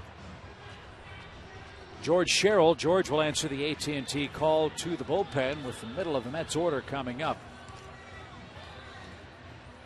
He's been in 3 games against the Mets so far this year. 2 2/3 innings, 3 hits, no runs allowed, a couple of strikeouts. He pitched last night in Houston, gave up a run on 3 hits. But a 2.76 ERA overall. I would say, generally speaking, he's pitched real well. So let's see if he can hold him right there and hope the Braves bats can get something going against Jonathan Neese.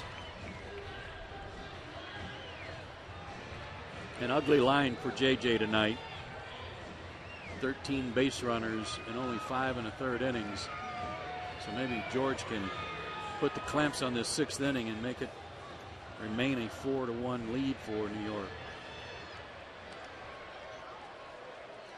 Left-handed pitcher turns Beltran around to the right side for the first time in the game. And be careful on the first pitch for the base runners too. Keep an eye on them. Ugla shadowing Reyes at second. Harris not being held at first. Hinske well behind him with 1 out.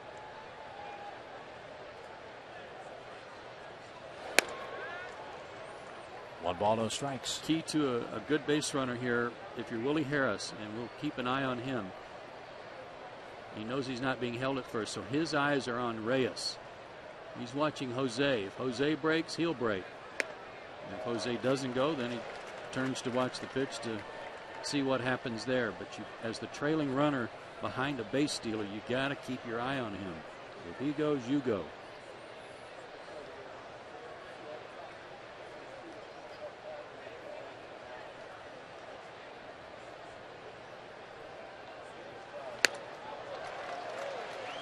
Beltran late. 1 ball, 2 strikes.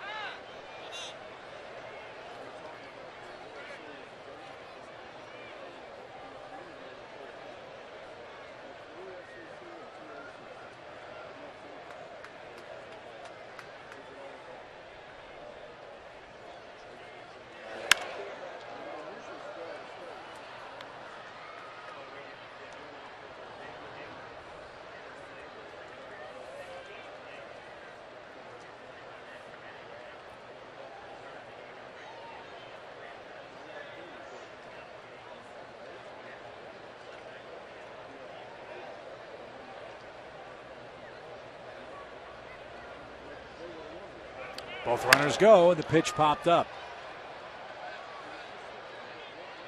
Mather can't find it. Now recovers and makes the play.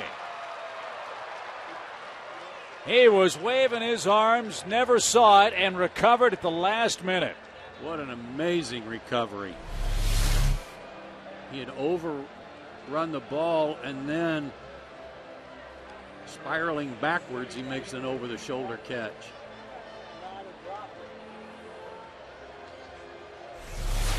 That is one helpless feeling and a real nice play.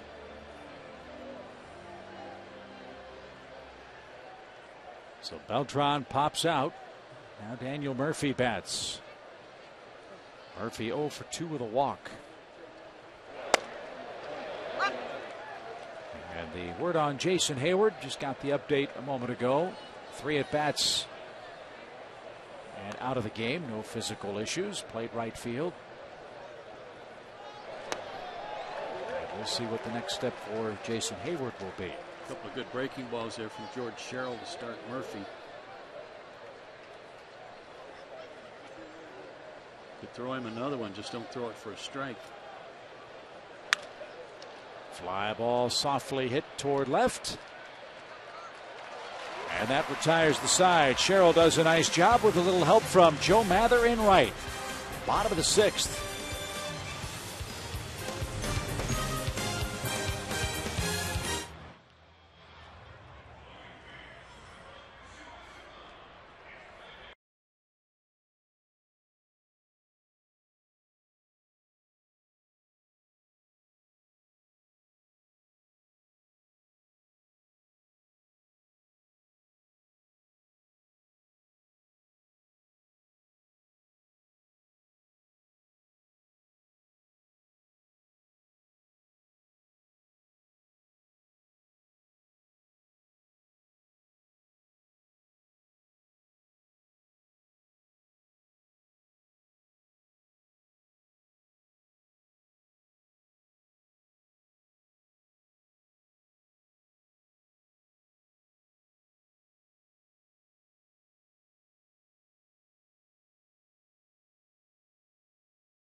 To 1 lead. Thanks mostly to Jose Reyes tonight. He's been the guy that's causing all the damage. 3 for 4, 2 runs scored, an RBI, and 2 stolen bases. Jonathan Neese has held the Braves in check since they put a little 2-out rally together in the 2nd inning. Both of the hits that he allowed in that inning were back-to-back with 2 out. And only 3 on the night so far. But here for the Braves, the top of the order's coming up. Let's see if Jordan Schaefer can spark a rally. 4-1 game. And a belt-high strike.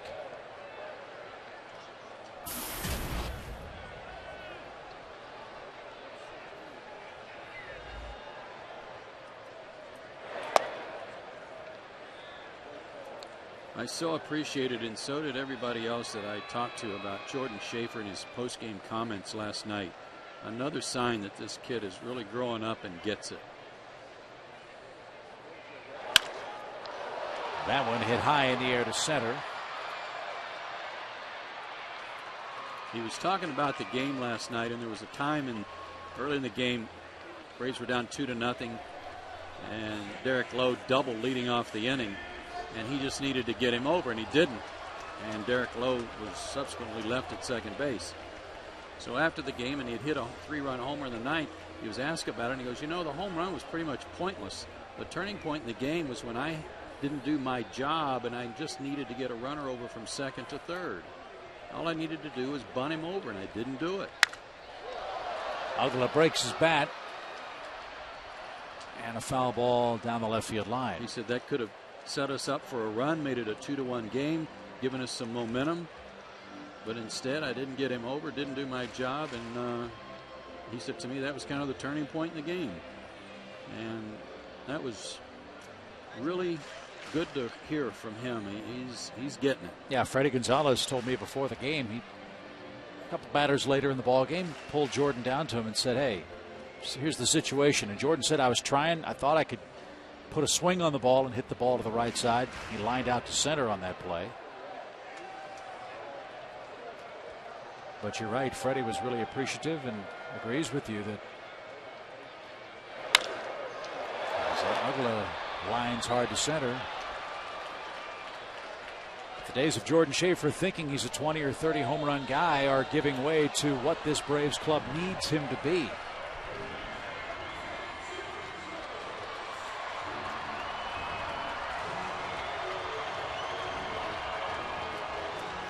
They're top of the order tonight, really doing the damage. First 5 guys in the Braves order tonight. So far 0 for 12.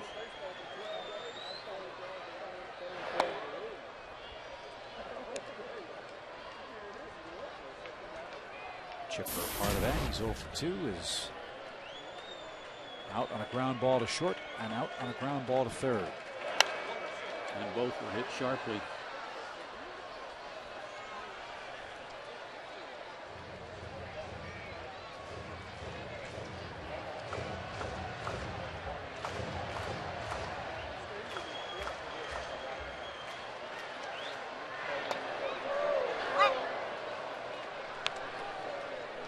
He hasn't thrown a lot. He hasn't overthrown and overused that slow breaking ball, but he's thrown it for strikes. It's been very effective.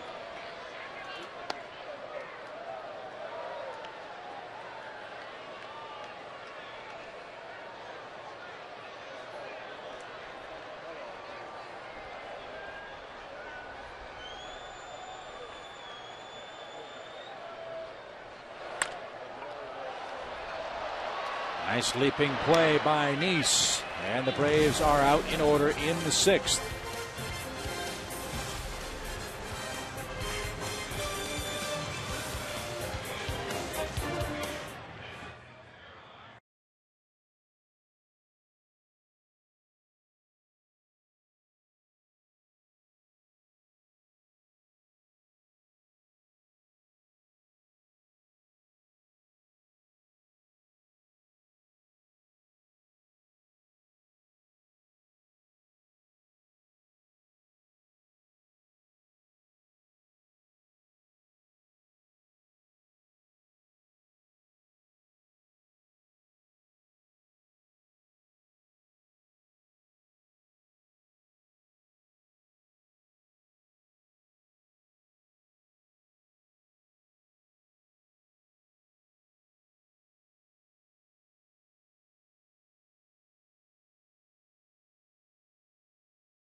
They lead 4-1. Braves are hoping Tim Hudson can knock Dylan G from the ranks of the unbeaten. That guy's off to a great start for New York.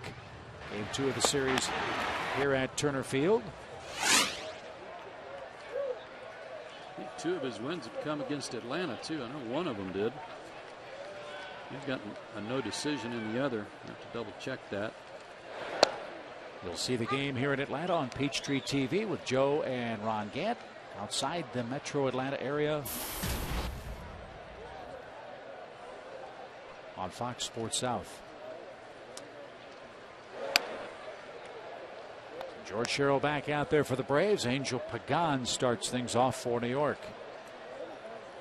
Jurgen started 4 runs in 5 innings and a third. A season high 5 walks. And 8 hits, all of them singles. Jose Reyes is the key to the Mets offense.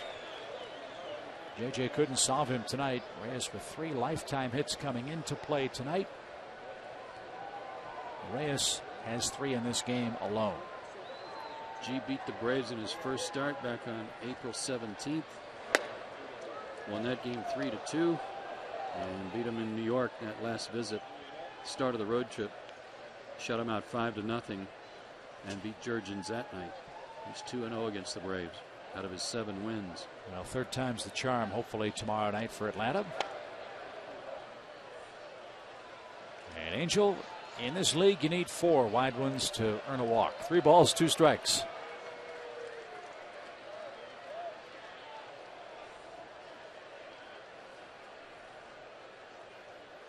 He was just trying to speed up the game.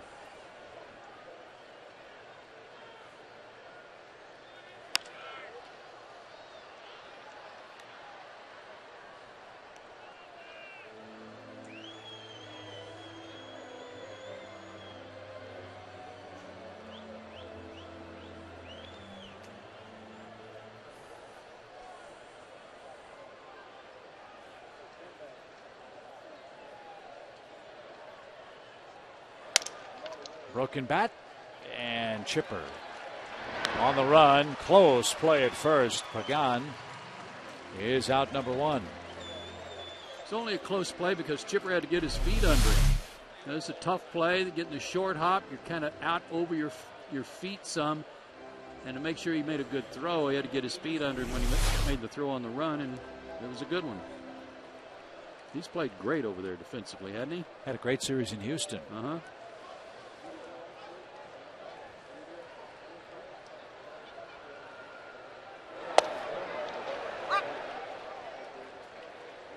Jordan, get ready. Duda's up. He's hit the ball at you 3 times. One of them for a sacrifice fly. That scored a single run in the first, 2 in the third, 1 last inning, the 6th.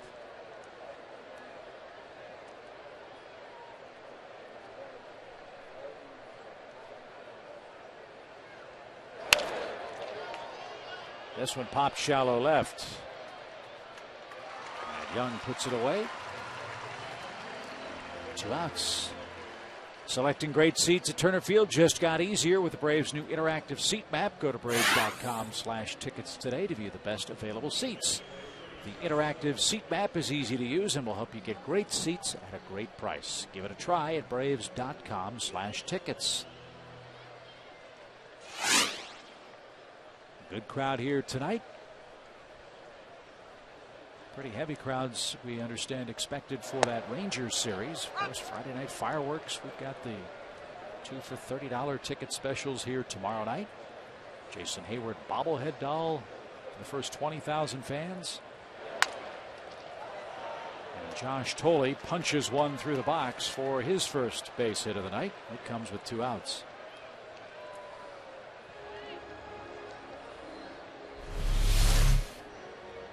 Again, talked about this guy earlier, just kind of being a put it in play, slap it somewhere. He got a breaking ball that he could do just that with.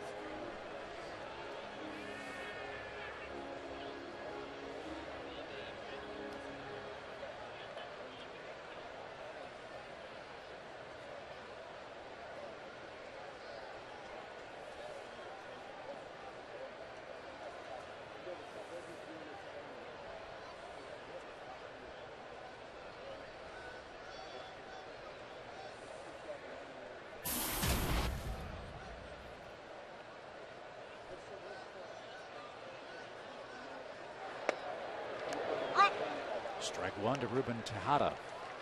He's got some fancy color-coordinated tape on his bat.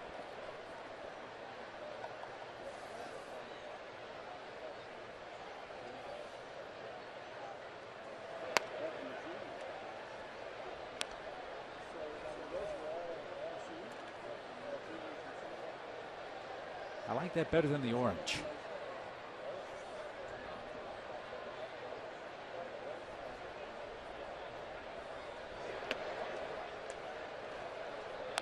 we were up in New York, they had Mets replica cap giveaway. I haven't seen any of those Mets who've made the trip down from New York wearing those really, really orange blue and slightly blue hats. Yeah, the ugly ones. Yeah. The ugly hat night they called it. I noticed you brought 4 or 5 of them home. Well, you're into that. No, I thought maybe, you know, the way things were going, we have a little bonfire and turn our fortunes around. Nice play by Ugla, as that one went right through the legs of James Hoy, the second base umpire.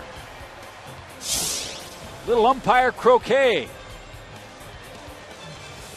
And we go to the 7th inning stretch. Let's get some runs. It's 4-1 New York.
Part by Georgia Power, by Toyota, by Blimpie, and by Geico.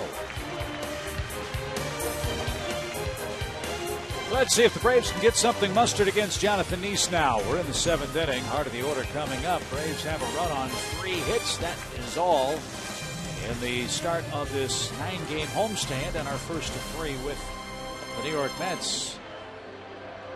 Big crowd here on Flag Day, though. Nice to see everybody out. Hopefully the fans be treated to a late inning rally. Governor's here with his flag.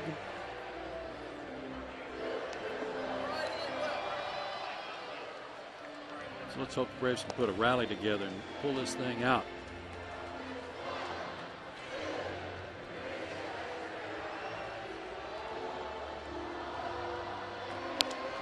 So a nice rendition of Take Me Out to the Ball Game tonight. Jason Pridey takes over in left field for Willie Harris.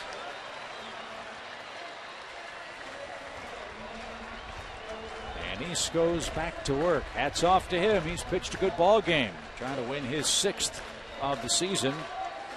Remember, Joe pointed out this young man started the year 0-3 for New York. The Mets started the year 5-13. But as Nice has turned things around, so has New York. He's won 5 of his last 7 decisions.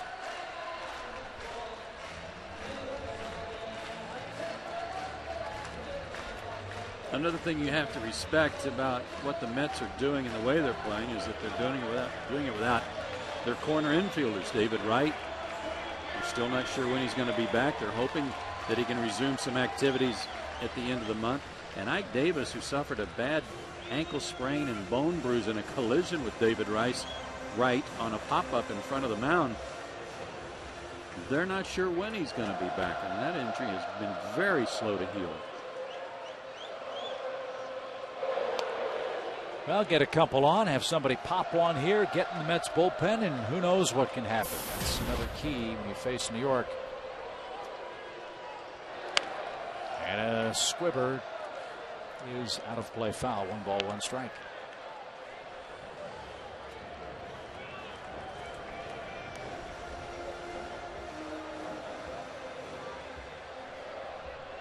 Hinsky starting at first base tonight. Freddie Freeman, an oblique problem. If you're just joining us, hopefully Freddie will be able to go tomorrow. We'll see.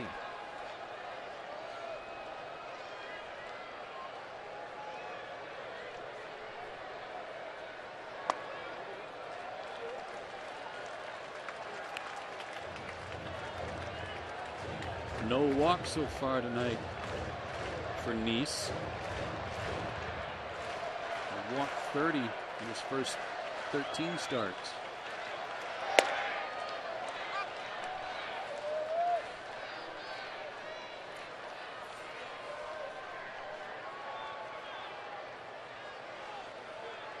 Walked 4 in his last start against Milwaukee.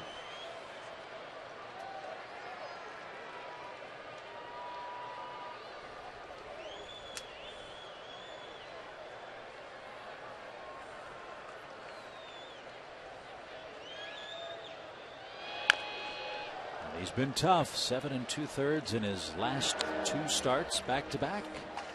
There's a good indication of how much confidence he's got in that slow curve. Threw it 3-2 to the leadoff hitter here in the 7th. And he backed it up. First strikeout since the 3rd inning and his 4th in the game. Wasn't trying to do anything with it other than throw it for a strike.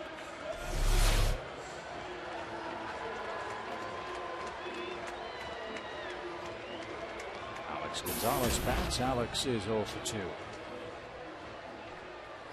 Braves 2.5 games behind the Phillies at the start of play tonight.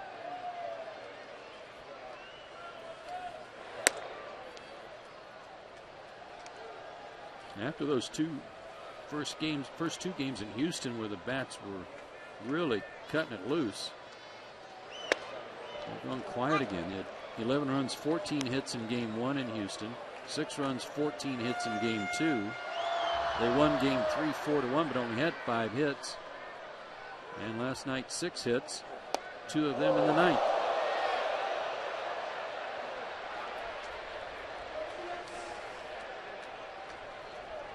Back-to-back starts against a left-handed pitcher with a lineup for Atlanta that you rightfully mentioned is very left-hand heavy right now. Without Martin Prado able to go. If you missed it, Prado disabled with a staph infection in his right calf.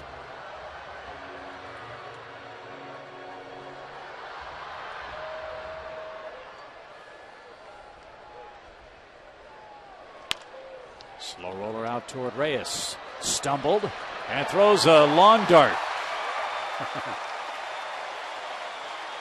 Jose's got to get some thicker or longer spikes. Look at those shoes. They're caked with the clay. I don't even see any spikes in that, do you?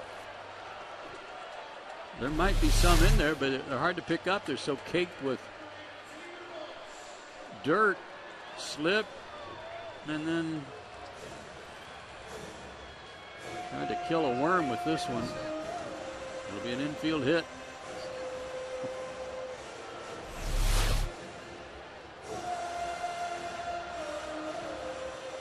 Infield hit for Alex. Here's David Ross.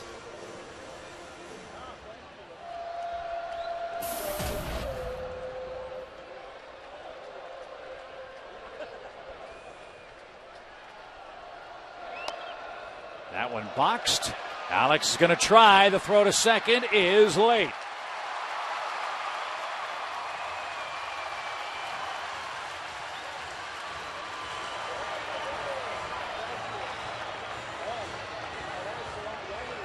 Might be a pass ball.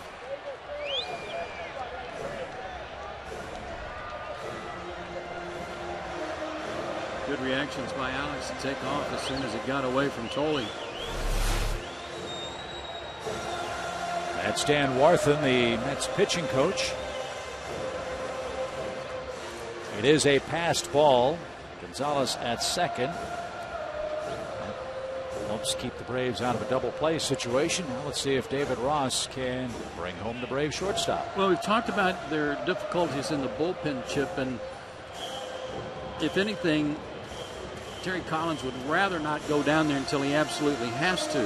Nice is pitching a real nice game here. He gave up an infield hit when Reyes slipped, and then the pass ball. And it may have been a reminder from Worthen that, hey, you're pitching a good ball game. Don't worry about the guy at second. You got a 3-run lead at the bottom part of the order. Work on these guys, and don't let all that's going on around you affect you. One would think Freddie Freeman would not be available, but look who's got a bat at the end of the Braves dugout and is thinking about some late inning heroics for Atlanta.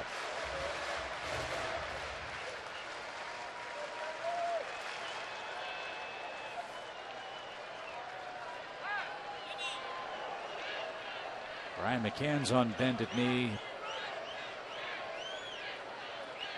getting ready just in case.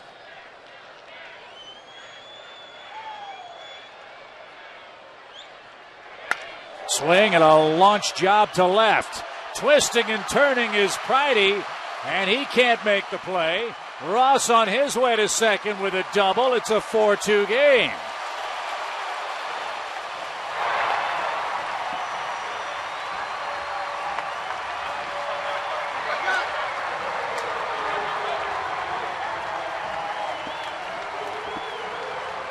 You mentioned Terry Collins, bullpen, and until he has to. Tying run comes to the plate, and he has to. And one of the first mistakes Nice has made all night on a high fastball. 10th RBI of the year for David Ross. Braves are 11-2 when David Ross starts. And the Braves back in the ball game. Nice chased. One in, one on, one out, and a 4-2 game.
Ball game, but departs with a 2-run lead, and the tying runner in the batter's box, and into this battered bullpen goes their skipper Terry Collins. Pedro Beato's got a good arm, but he has been getting Beato'd up lately.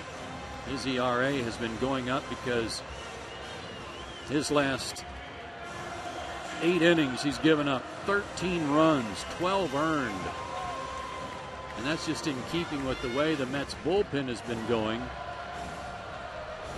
Since May 16th, almost a month ago, their bullpen 1-6 with a 7.39 ERA and 25th out of 30 teams overall with a 4.40 ERA for the year.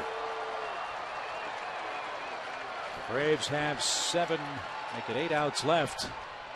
Let's see if they can cash in against the Mets relief corps. Joe Mather snapped an 0 for 17 slide with a bloop hit that scored David Ross in the second.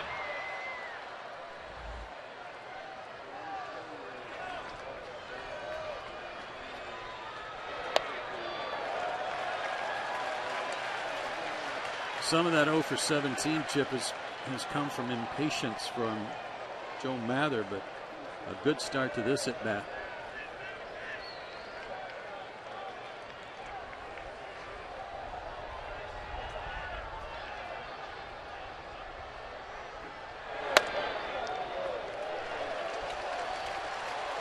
There's the good arm, but you're right.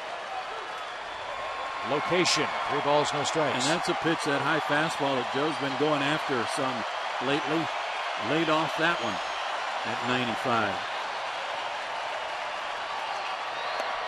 And a 4-pitch walk. Tying runs are on for Atlanta with 1 out. Matt Young is called back.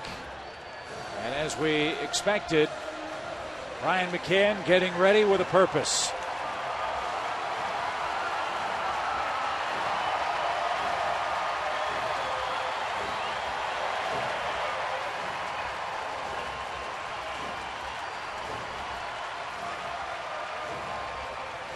They have a left-hander ready in their pen. Tim Burdick is down there. And Terry Collins wants him, and he wants him.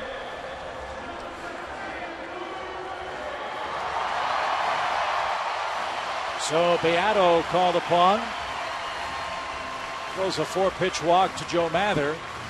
And now Freddie Gonzalez has Burdick and McCann to ponder. 2 on, 1 out. Go-ahead run potentially coming up for Atlanta.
Threatening in the bottom of the 7th inning. We've already scored 1 run.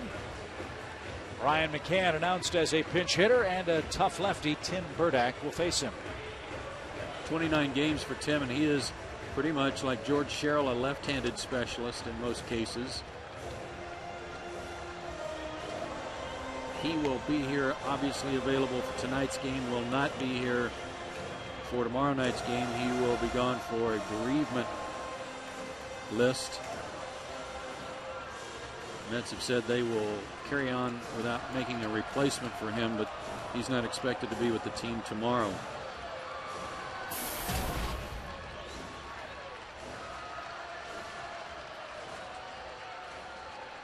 Two on, 1 out. Brian McCann 1 for 2 this year as a pinch hitter. That hit, a home run. Looking for his first lifetime hit against Burdick. He's been very patient lately too, getting some counts in his favor and then not missing his pitch.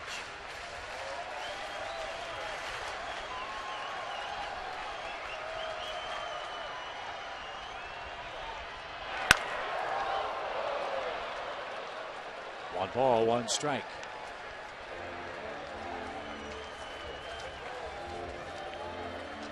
With Matt Young out of the game, One would have to assume that Hinsky would then have to go back out to the outfield. And Brooks Conrad, who's out on deck, he might be a guy that would play first base. He's taking some ground balls over there. He's on deck. And popped up over by the Mets on deck circle and out of reach. There's a break.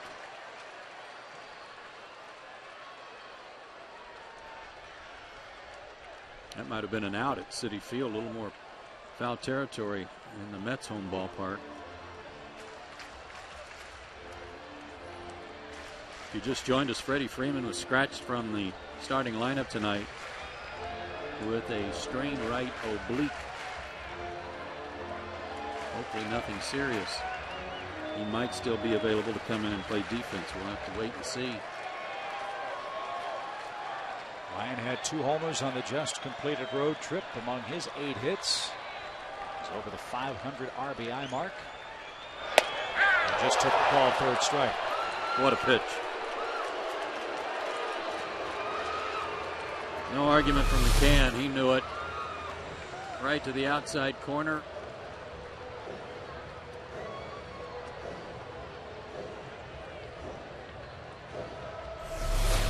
Conrad called back, and Diori's going to come out.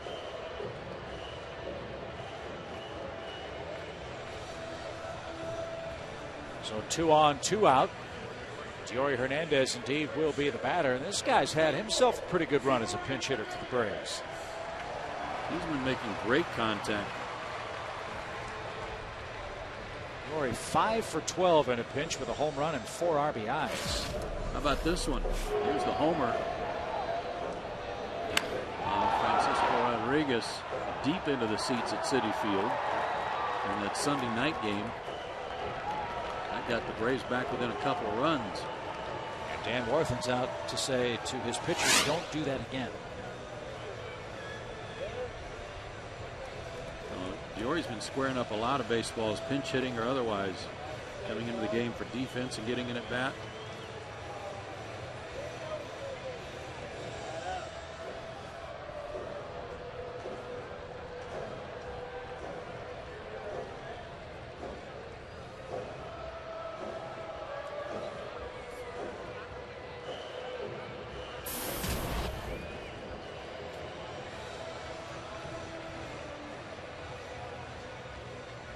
So here we go, 2 on, 2 out.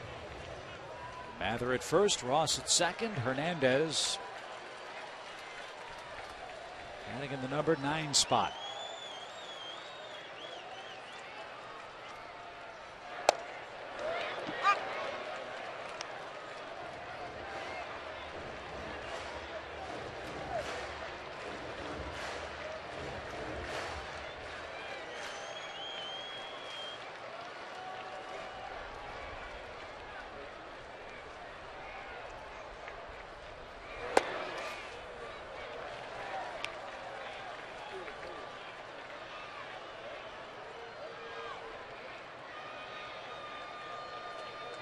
Got the gear on. Looks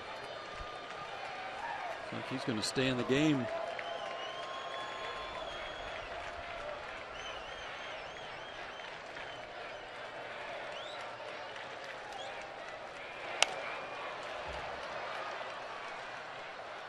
One ball, 2 strikes.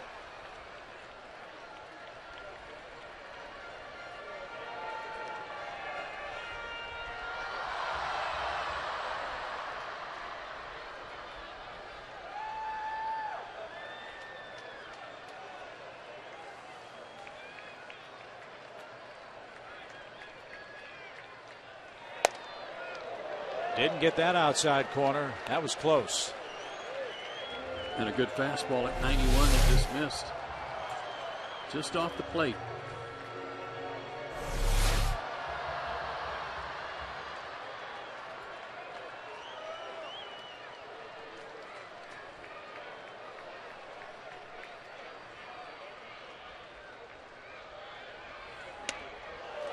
And that's tipped and caught by Tolley, and that retires the side. Braves threaten to score once. And after 7 complete, Jonathan Nissan and the Mets enjoy a 4-2 lead.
Let's take a look at a couple of defensive changes for the Braves. Eric Hinsky now moves to left field. Diori Hernandez moves to first base. The first time he's ever played first base in the big leagues. And Brian McCann is going to stay in the game and work behind the plate. And he will catch the pitches thrown by the man out of the bullpen. Answering that AT&T call, it's right-hander Scott Proctor. Scott's numbers have been very good again. 13th game for him since he was called up. 6 strikeouts in 9+ innings. Braves have gotten within 2. His job simple. Hold him right there. And that won't be easy with a pinch hitter and then the top of the order again. The pinch hitter is Scott Hairston. Burdack out of the game. Boy, was he good. Couple of strikeouts.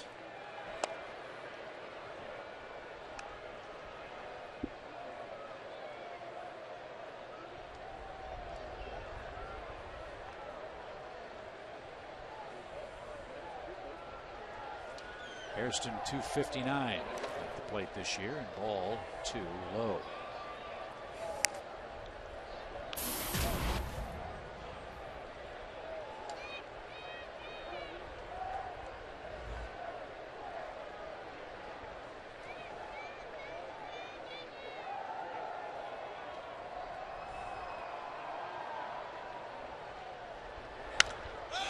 Popped up.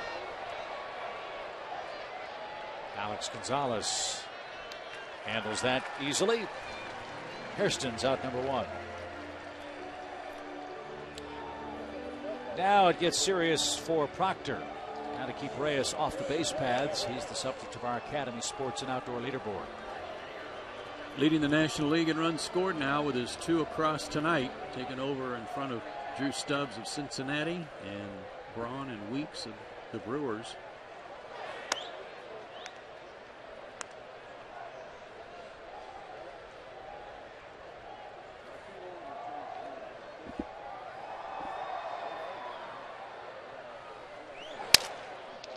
Sawed him right off.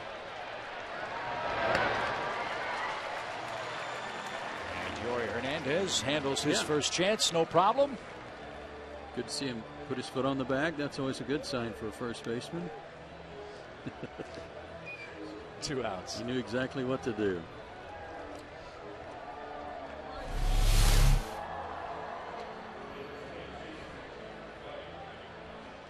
No trouble. Wonder whose glove he's using. Here's Pridey. And he swings the first pitch. We'll take that. Chipper in, foul ground at third. Proctor an easy inning. Maybe momentum swinging to the Braves dugout. The top of the Atlanta order is coming up. It's only a 2-run game.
Tap on for Atlanta.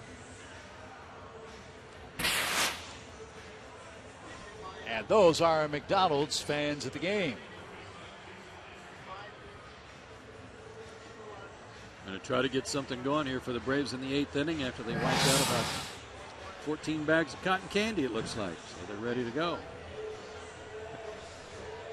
New pitcher on for the Mets. He's a veteran, Jason Isringhausen.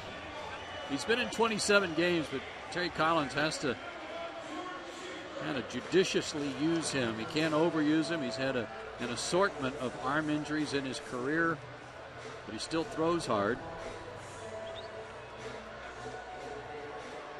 Right-handers hitting only 167 against him. Lefties 235. All homers he's given up 3 have come from left-handers. Isringhausen won the game on June 2nd against the Pirates, his first as a Met since June of 1999. Remember, he was a hard-throwing starting pitcher in his young days. All kinds of arm problems forced him to become a relief pitcher, and was a very good one as a closer with the St. Louis Cardinals.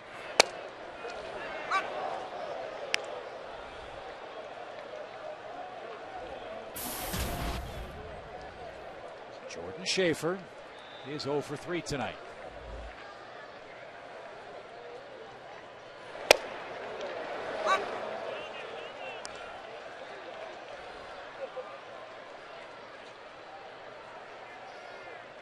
Fastball slider guy most of his career, but he's come up with a cutter like everybody else.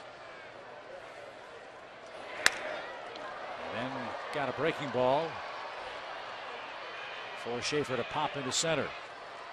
And Jordan's out, number 1. Here's Dan Uggla. The Braves last saw the Mets. Isringhausen blew a save against the Braves. Yeah, it was due in part to an error, a glaring error by Jose Reyes that allowed the tying run to score. And it was after the walk to the man in the batter's box, Dan Uggla, that set up that next play off the bat of Alex Gonzalez. That was the 8th inning back on June 3rd. Dan tonight is 0 for 3, has a hit streak. He's hoping to continue.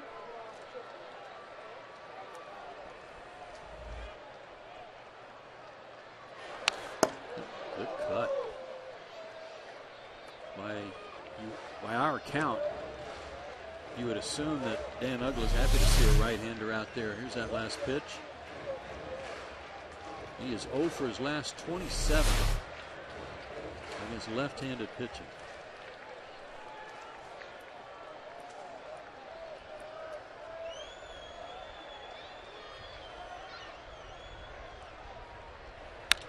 Breaking ball, fly ball, deep left, leaping try, and Uggla a solo home run.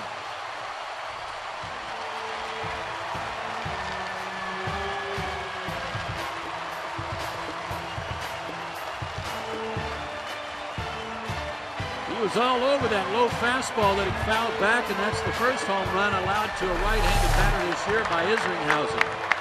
Hanging breaking ball. Left it up, Dan went out around and got it. 1-run game.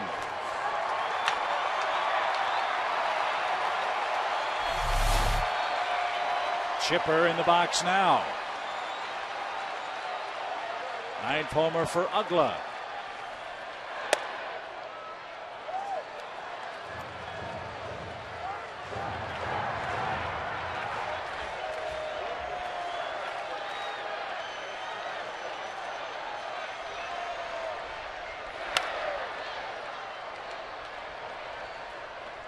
Homer for Dan allows him to reach base for the 9th time in his last 15 games. That's the streak I was talking about.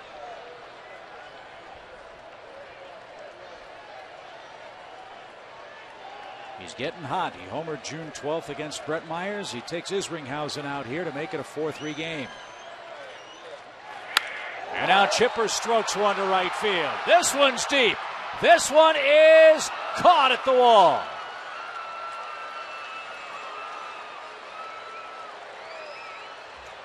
Up against the scoreboard, Beltran for the second out. Chipper was a little bit out in front of this one. He hit it good. And you see Tolley sitting there behind the plate, worried that that was back-to-backers to tie the game, but Beltran had other thoughts. I don't think he took a home run away, but he made a terrific catch to save extra bases. He's still not out of the woods with Hensky.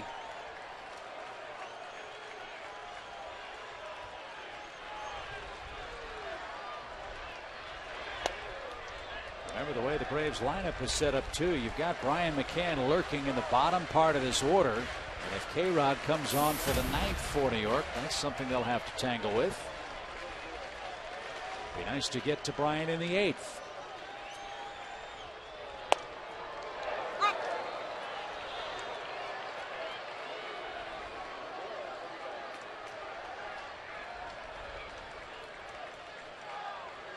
$18 earned runs allowed by the Mets bullpen in roughly 24 innings this month. I think when Chipper hit that ball, the folks in New York watching the game were going, oh no, not again. And a comebacker will retire the side. Dan Uggla got a hanger and he banged it to left. His 9th home run draws the Braves to within 1. It's a 4-3 game now after 8 at Turner Field.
and hold them and win it at home in their last at bat.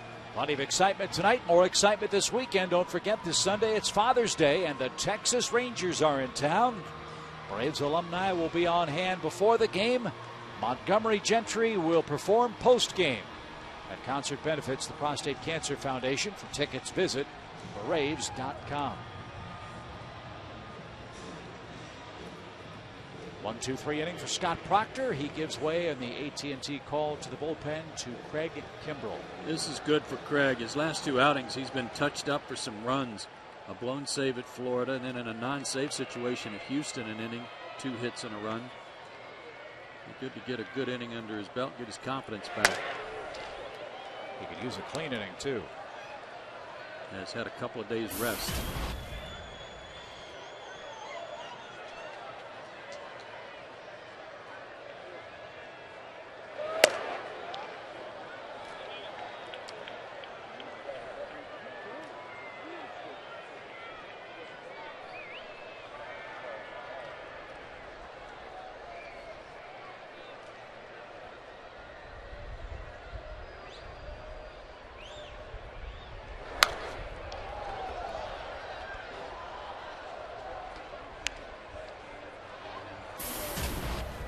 Beltran had a big at bat in this game back in the 6th. You recall the Mets had a couple of runners on and he popped up. It was against George Sherrill, who got Murphy to fly out. Mets settled for 1 run in that 6th inning and they haven't scored since. Braves have pecked away with single runs in the 7th and 8th.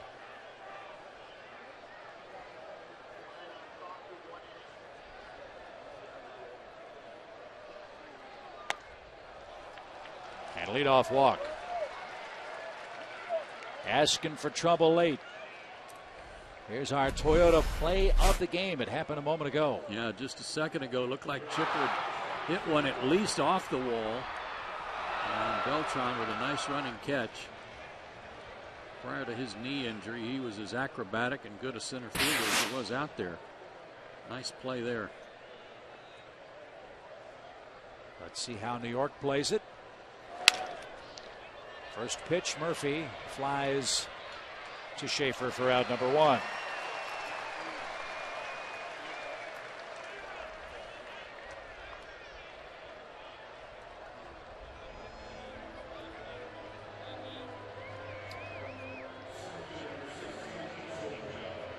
Pagan has an RBI hit tonight. That came in the Mets' 3rd. They scored 2 runs in that frame. He's also walked.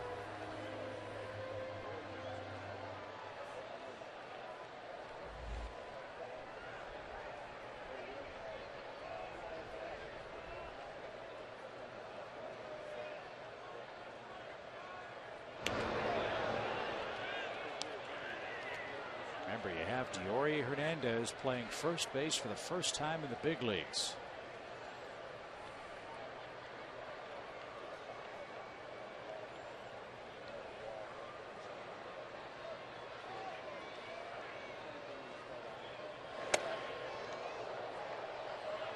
It wasn't that close.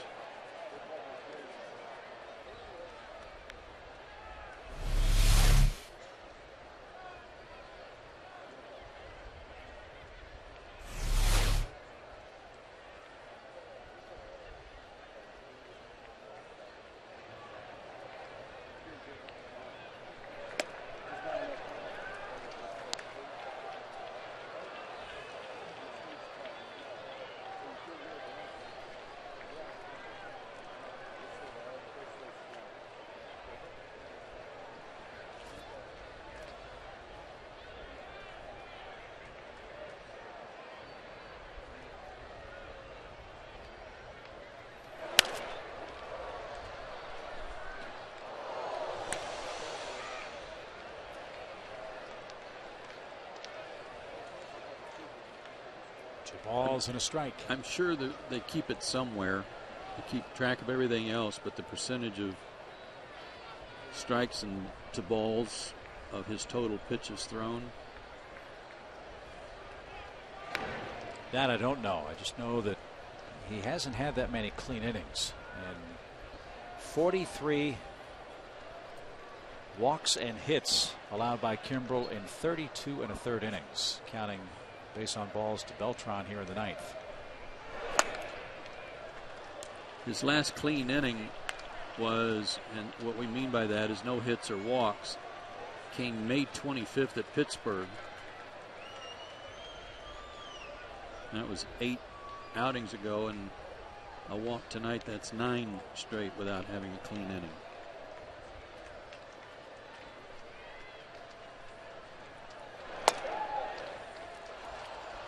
Beltran in scoring position with 1 out. He's only allowed runs in 3 of those outings, but the point is, if you got base runners out there, you're under some stress, usually in tight situations for him. And with all the walks, it mounts the pitch count, which makes it tough to use him on back-to-back days. So all these things sort of snowball for young Craig Kimbrel. Now Duda bats. He's flied out 3 times. He also has a sac fly and an RBI.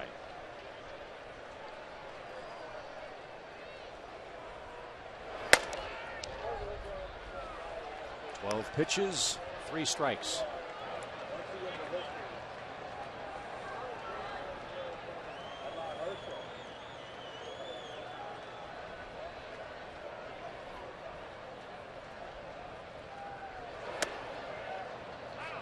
Now McCann wants to talk it over. No one throwing in the Atlanta pen.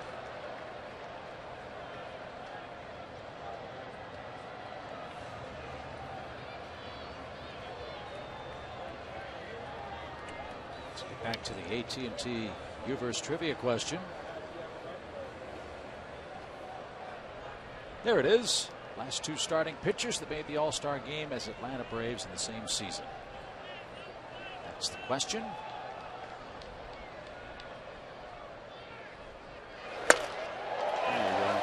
There's the answer, a 2-0 count and a trivia. I'm going to go Nagel and Maddox. With you 100% of the way. God, Tom is going to be so upset.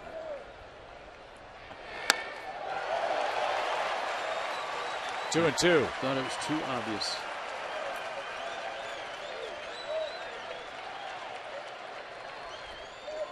I don't know what McCann said to him, but he lit a fire under Craig.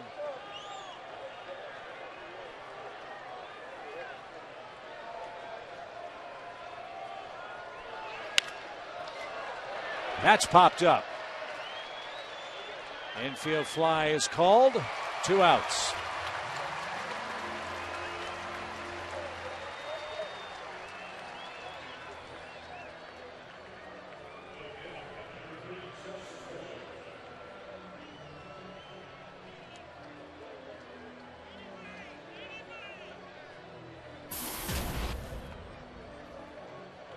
Francisco Rodriguez is ready in the Mets bullpen to work the 9th. Braves will have Gonzalez, then the pitcher spot, and then Mather due up.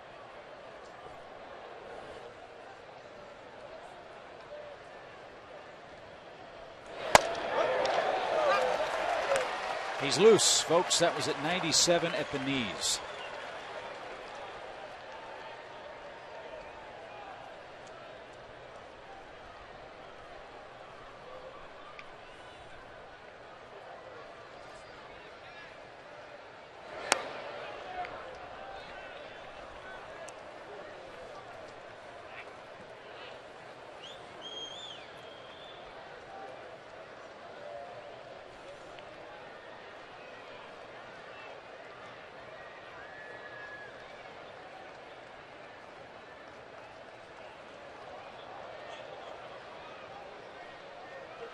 Found out about the percentage of strikes. Entering play tonight, 580 pitches for Craig Kimbrel, 64% strikes.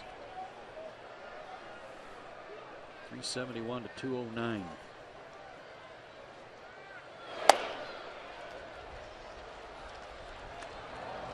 So if you're looking for at least a 2-to-1 ratio, you're pretty close.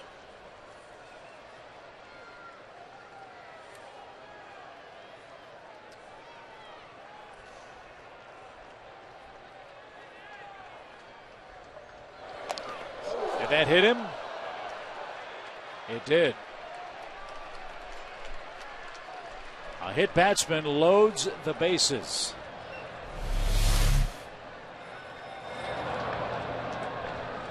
On the knee, too.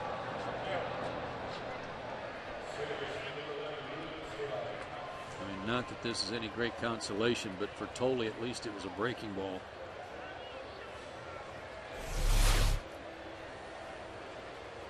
Now Roger McDowell out for a chat with Craig Kimbrell. No place to put Ruben Tejada now. Bases are loaded for New York with 2 outs. And Scott Linebrink begins to loosen up in the Atlanta pen.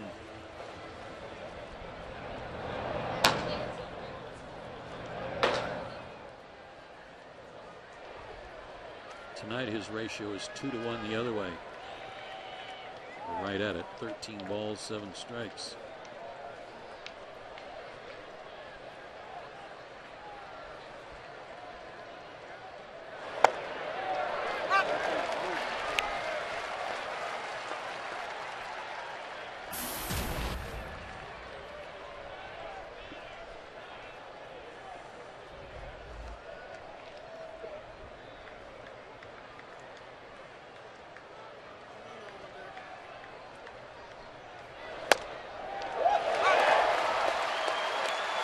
McCann held it there and got the call. It's an 0-2 count.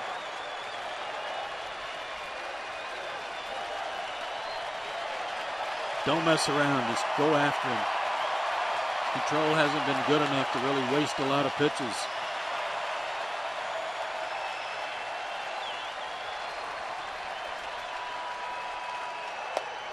He struck him out over the outside corner.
Got out of a bases loaded mess in the top of the 9th inning.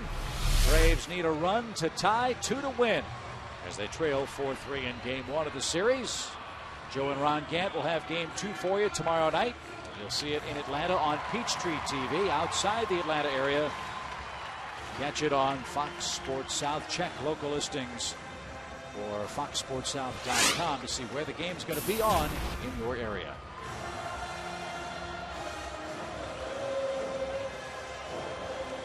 Here's a guy the Braves have seen a lot. They know a lot about him, and they've hit him pretty good. June 3rd in that series in New York, gave up a home run to Eric Hinsky to tie the game in the 9th, and then gave up 2 more runs in the inning. 2 days later, he gave up that 3-run homer to Diory Hernandez. He's got Ronnie Paulino behind the plate now for the bottom of the 9th. And an interesting couple of statistics on Rodriguez. He's converted 18 straight saves, but he's also allowed 5 runs in his last 5 outings.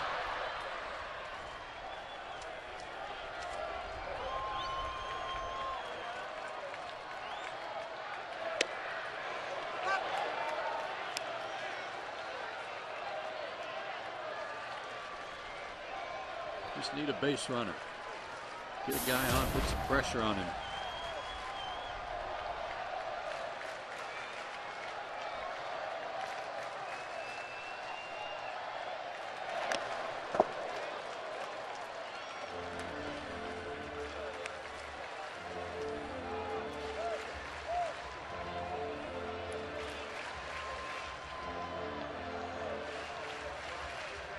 Gonzalez looking for his first hit off of him in his career, 0 for 4, and got his work cut out for him here behind in the count with that good hard slider he has. High fastball. And Alex down on strikes. One away in the Atlanta ninth. Brooks Conrad bats in the pitcher's spot now. Braves need a runner to have a chance to use McCann in the ninth. He's due fourth on the lineup card.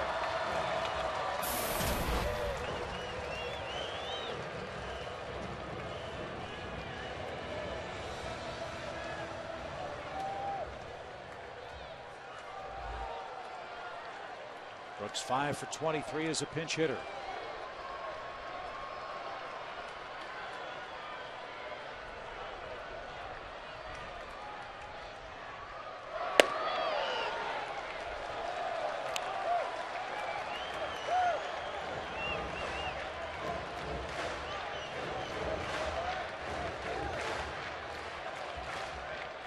Throws hard. I mean, right around 90. Used to throw harder than that. Lost a little bit on his velocity. You just got to get a good pitch to hit. Make him get the ball up.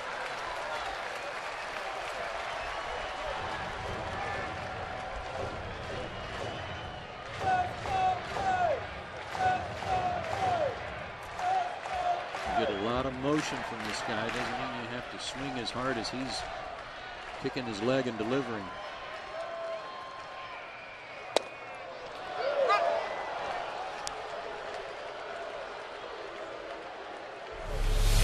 Four-time All-Star, 3 times with the Angels, made it with the Mets back in 2009.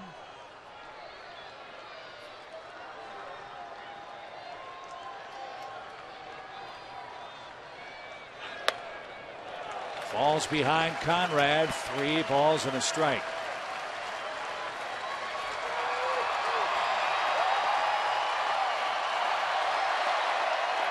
Has walked a lot of people, 14 in 31 innings.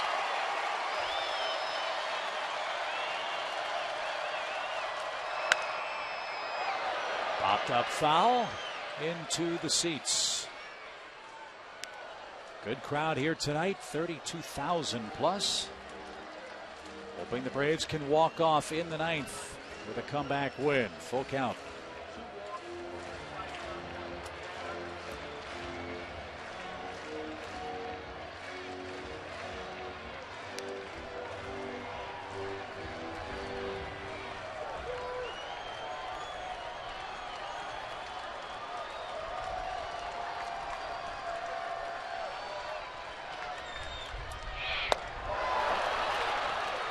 Two out. Pretty gutsy pitch there. Again, a real high leg kick, a lot of motion, threw his glove at him, and then change up. Dying down and away. That was a terrific pitch from the Mets closer. Joe Mather will try to keep it alive.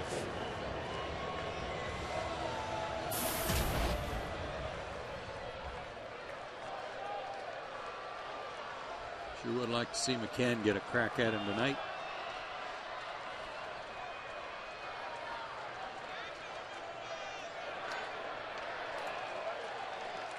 He's fallen behind both hitters, or all 3 hitters. Came back to get 2 strikeouts.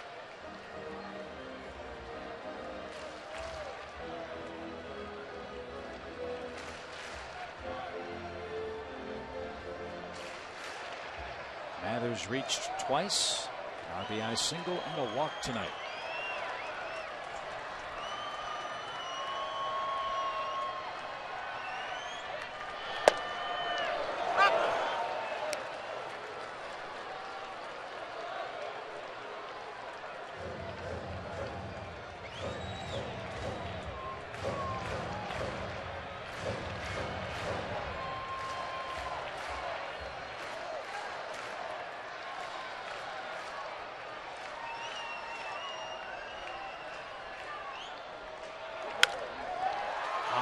fly ball to left. Pridey is there, and K-Rod nails it down in the 9th inning and preserves a 4-3 win for the Mets in Game 1 of this 3-game series at Turner Field. Told you at the start of the broadcast, if you want to beat the Mets, you got to control Jose Reyes. It was tough for the Braves to do that tonight. Yeah, he's our Home Depot player of the game for what he did. Starting in the 1st inning, a single, stolen base, run scored. Stole another base in the 3rd inning. Drove in a run with a single here in the 6th. He had himself quite a night. 3 for 5. A run driven in, scored twice, and 2 stolen bases. Our Home Depot player of the game. So New York wins a 1-run affair, 4-3 tonight's final score. Jonathan Neitz beats Jair Jurgens. K-Rod picks up his 19th save of the season. And the Braves fall to 38-30 on the season. Coming up next, it's Braves Live. Stick around for post-game interviews, Freddie Gonzalez sound, and all of tonight's highlights. For Joe Simpson and the crew, Chip Carey inviting you to stay tuned. Braves Live is coming up next.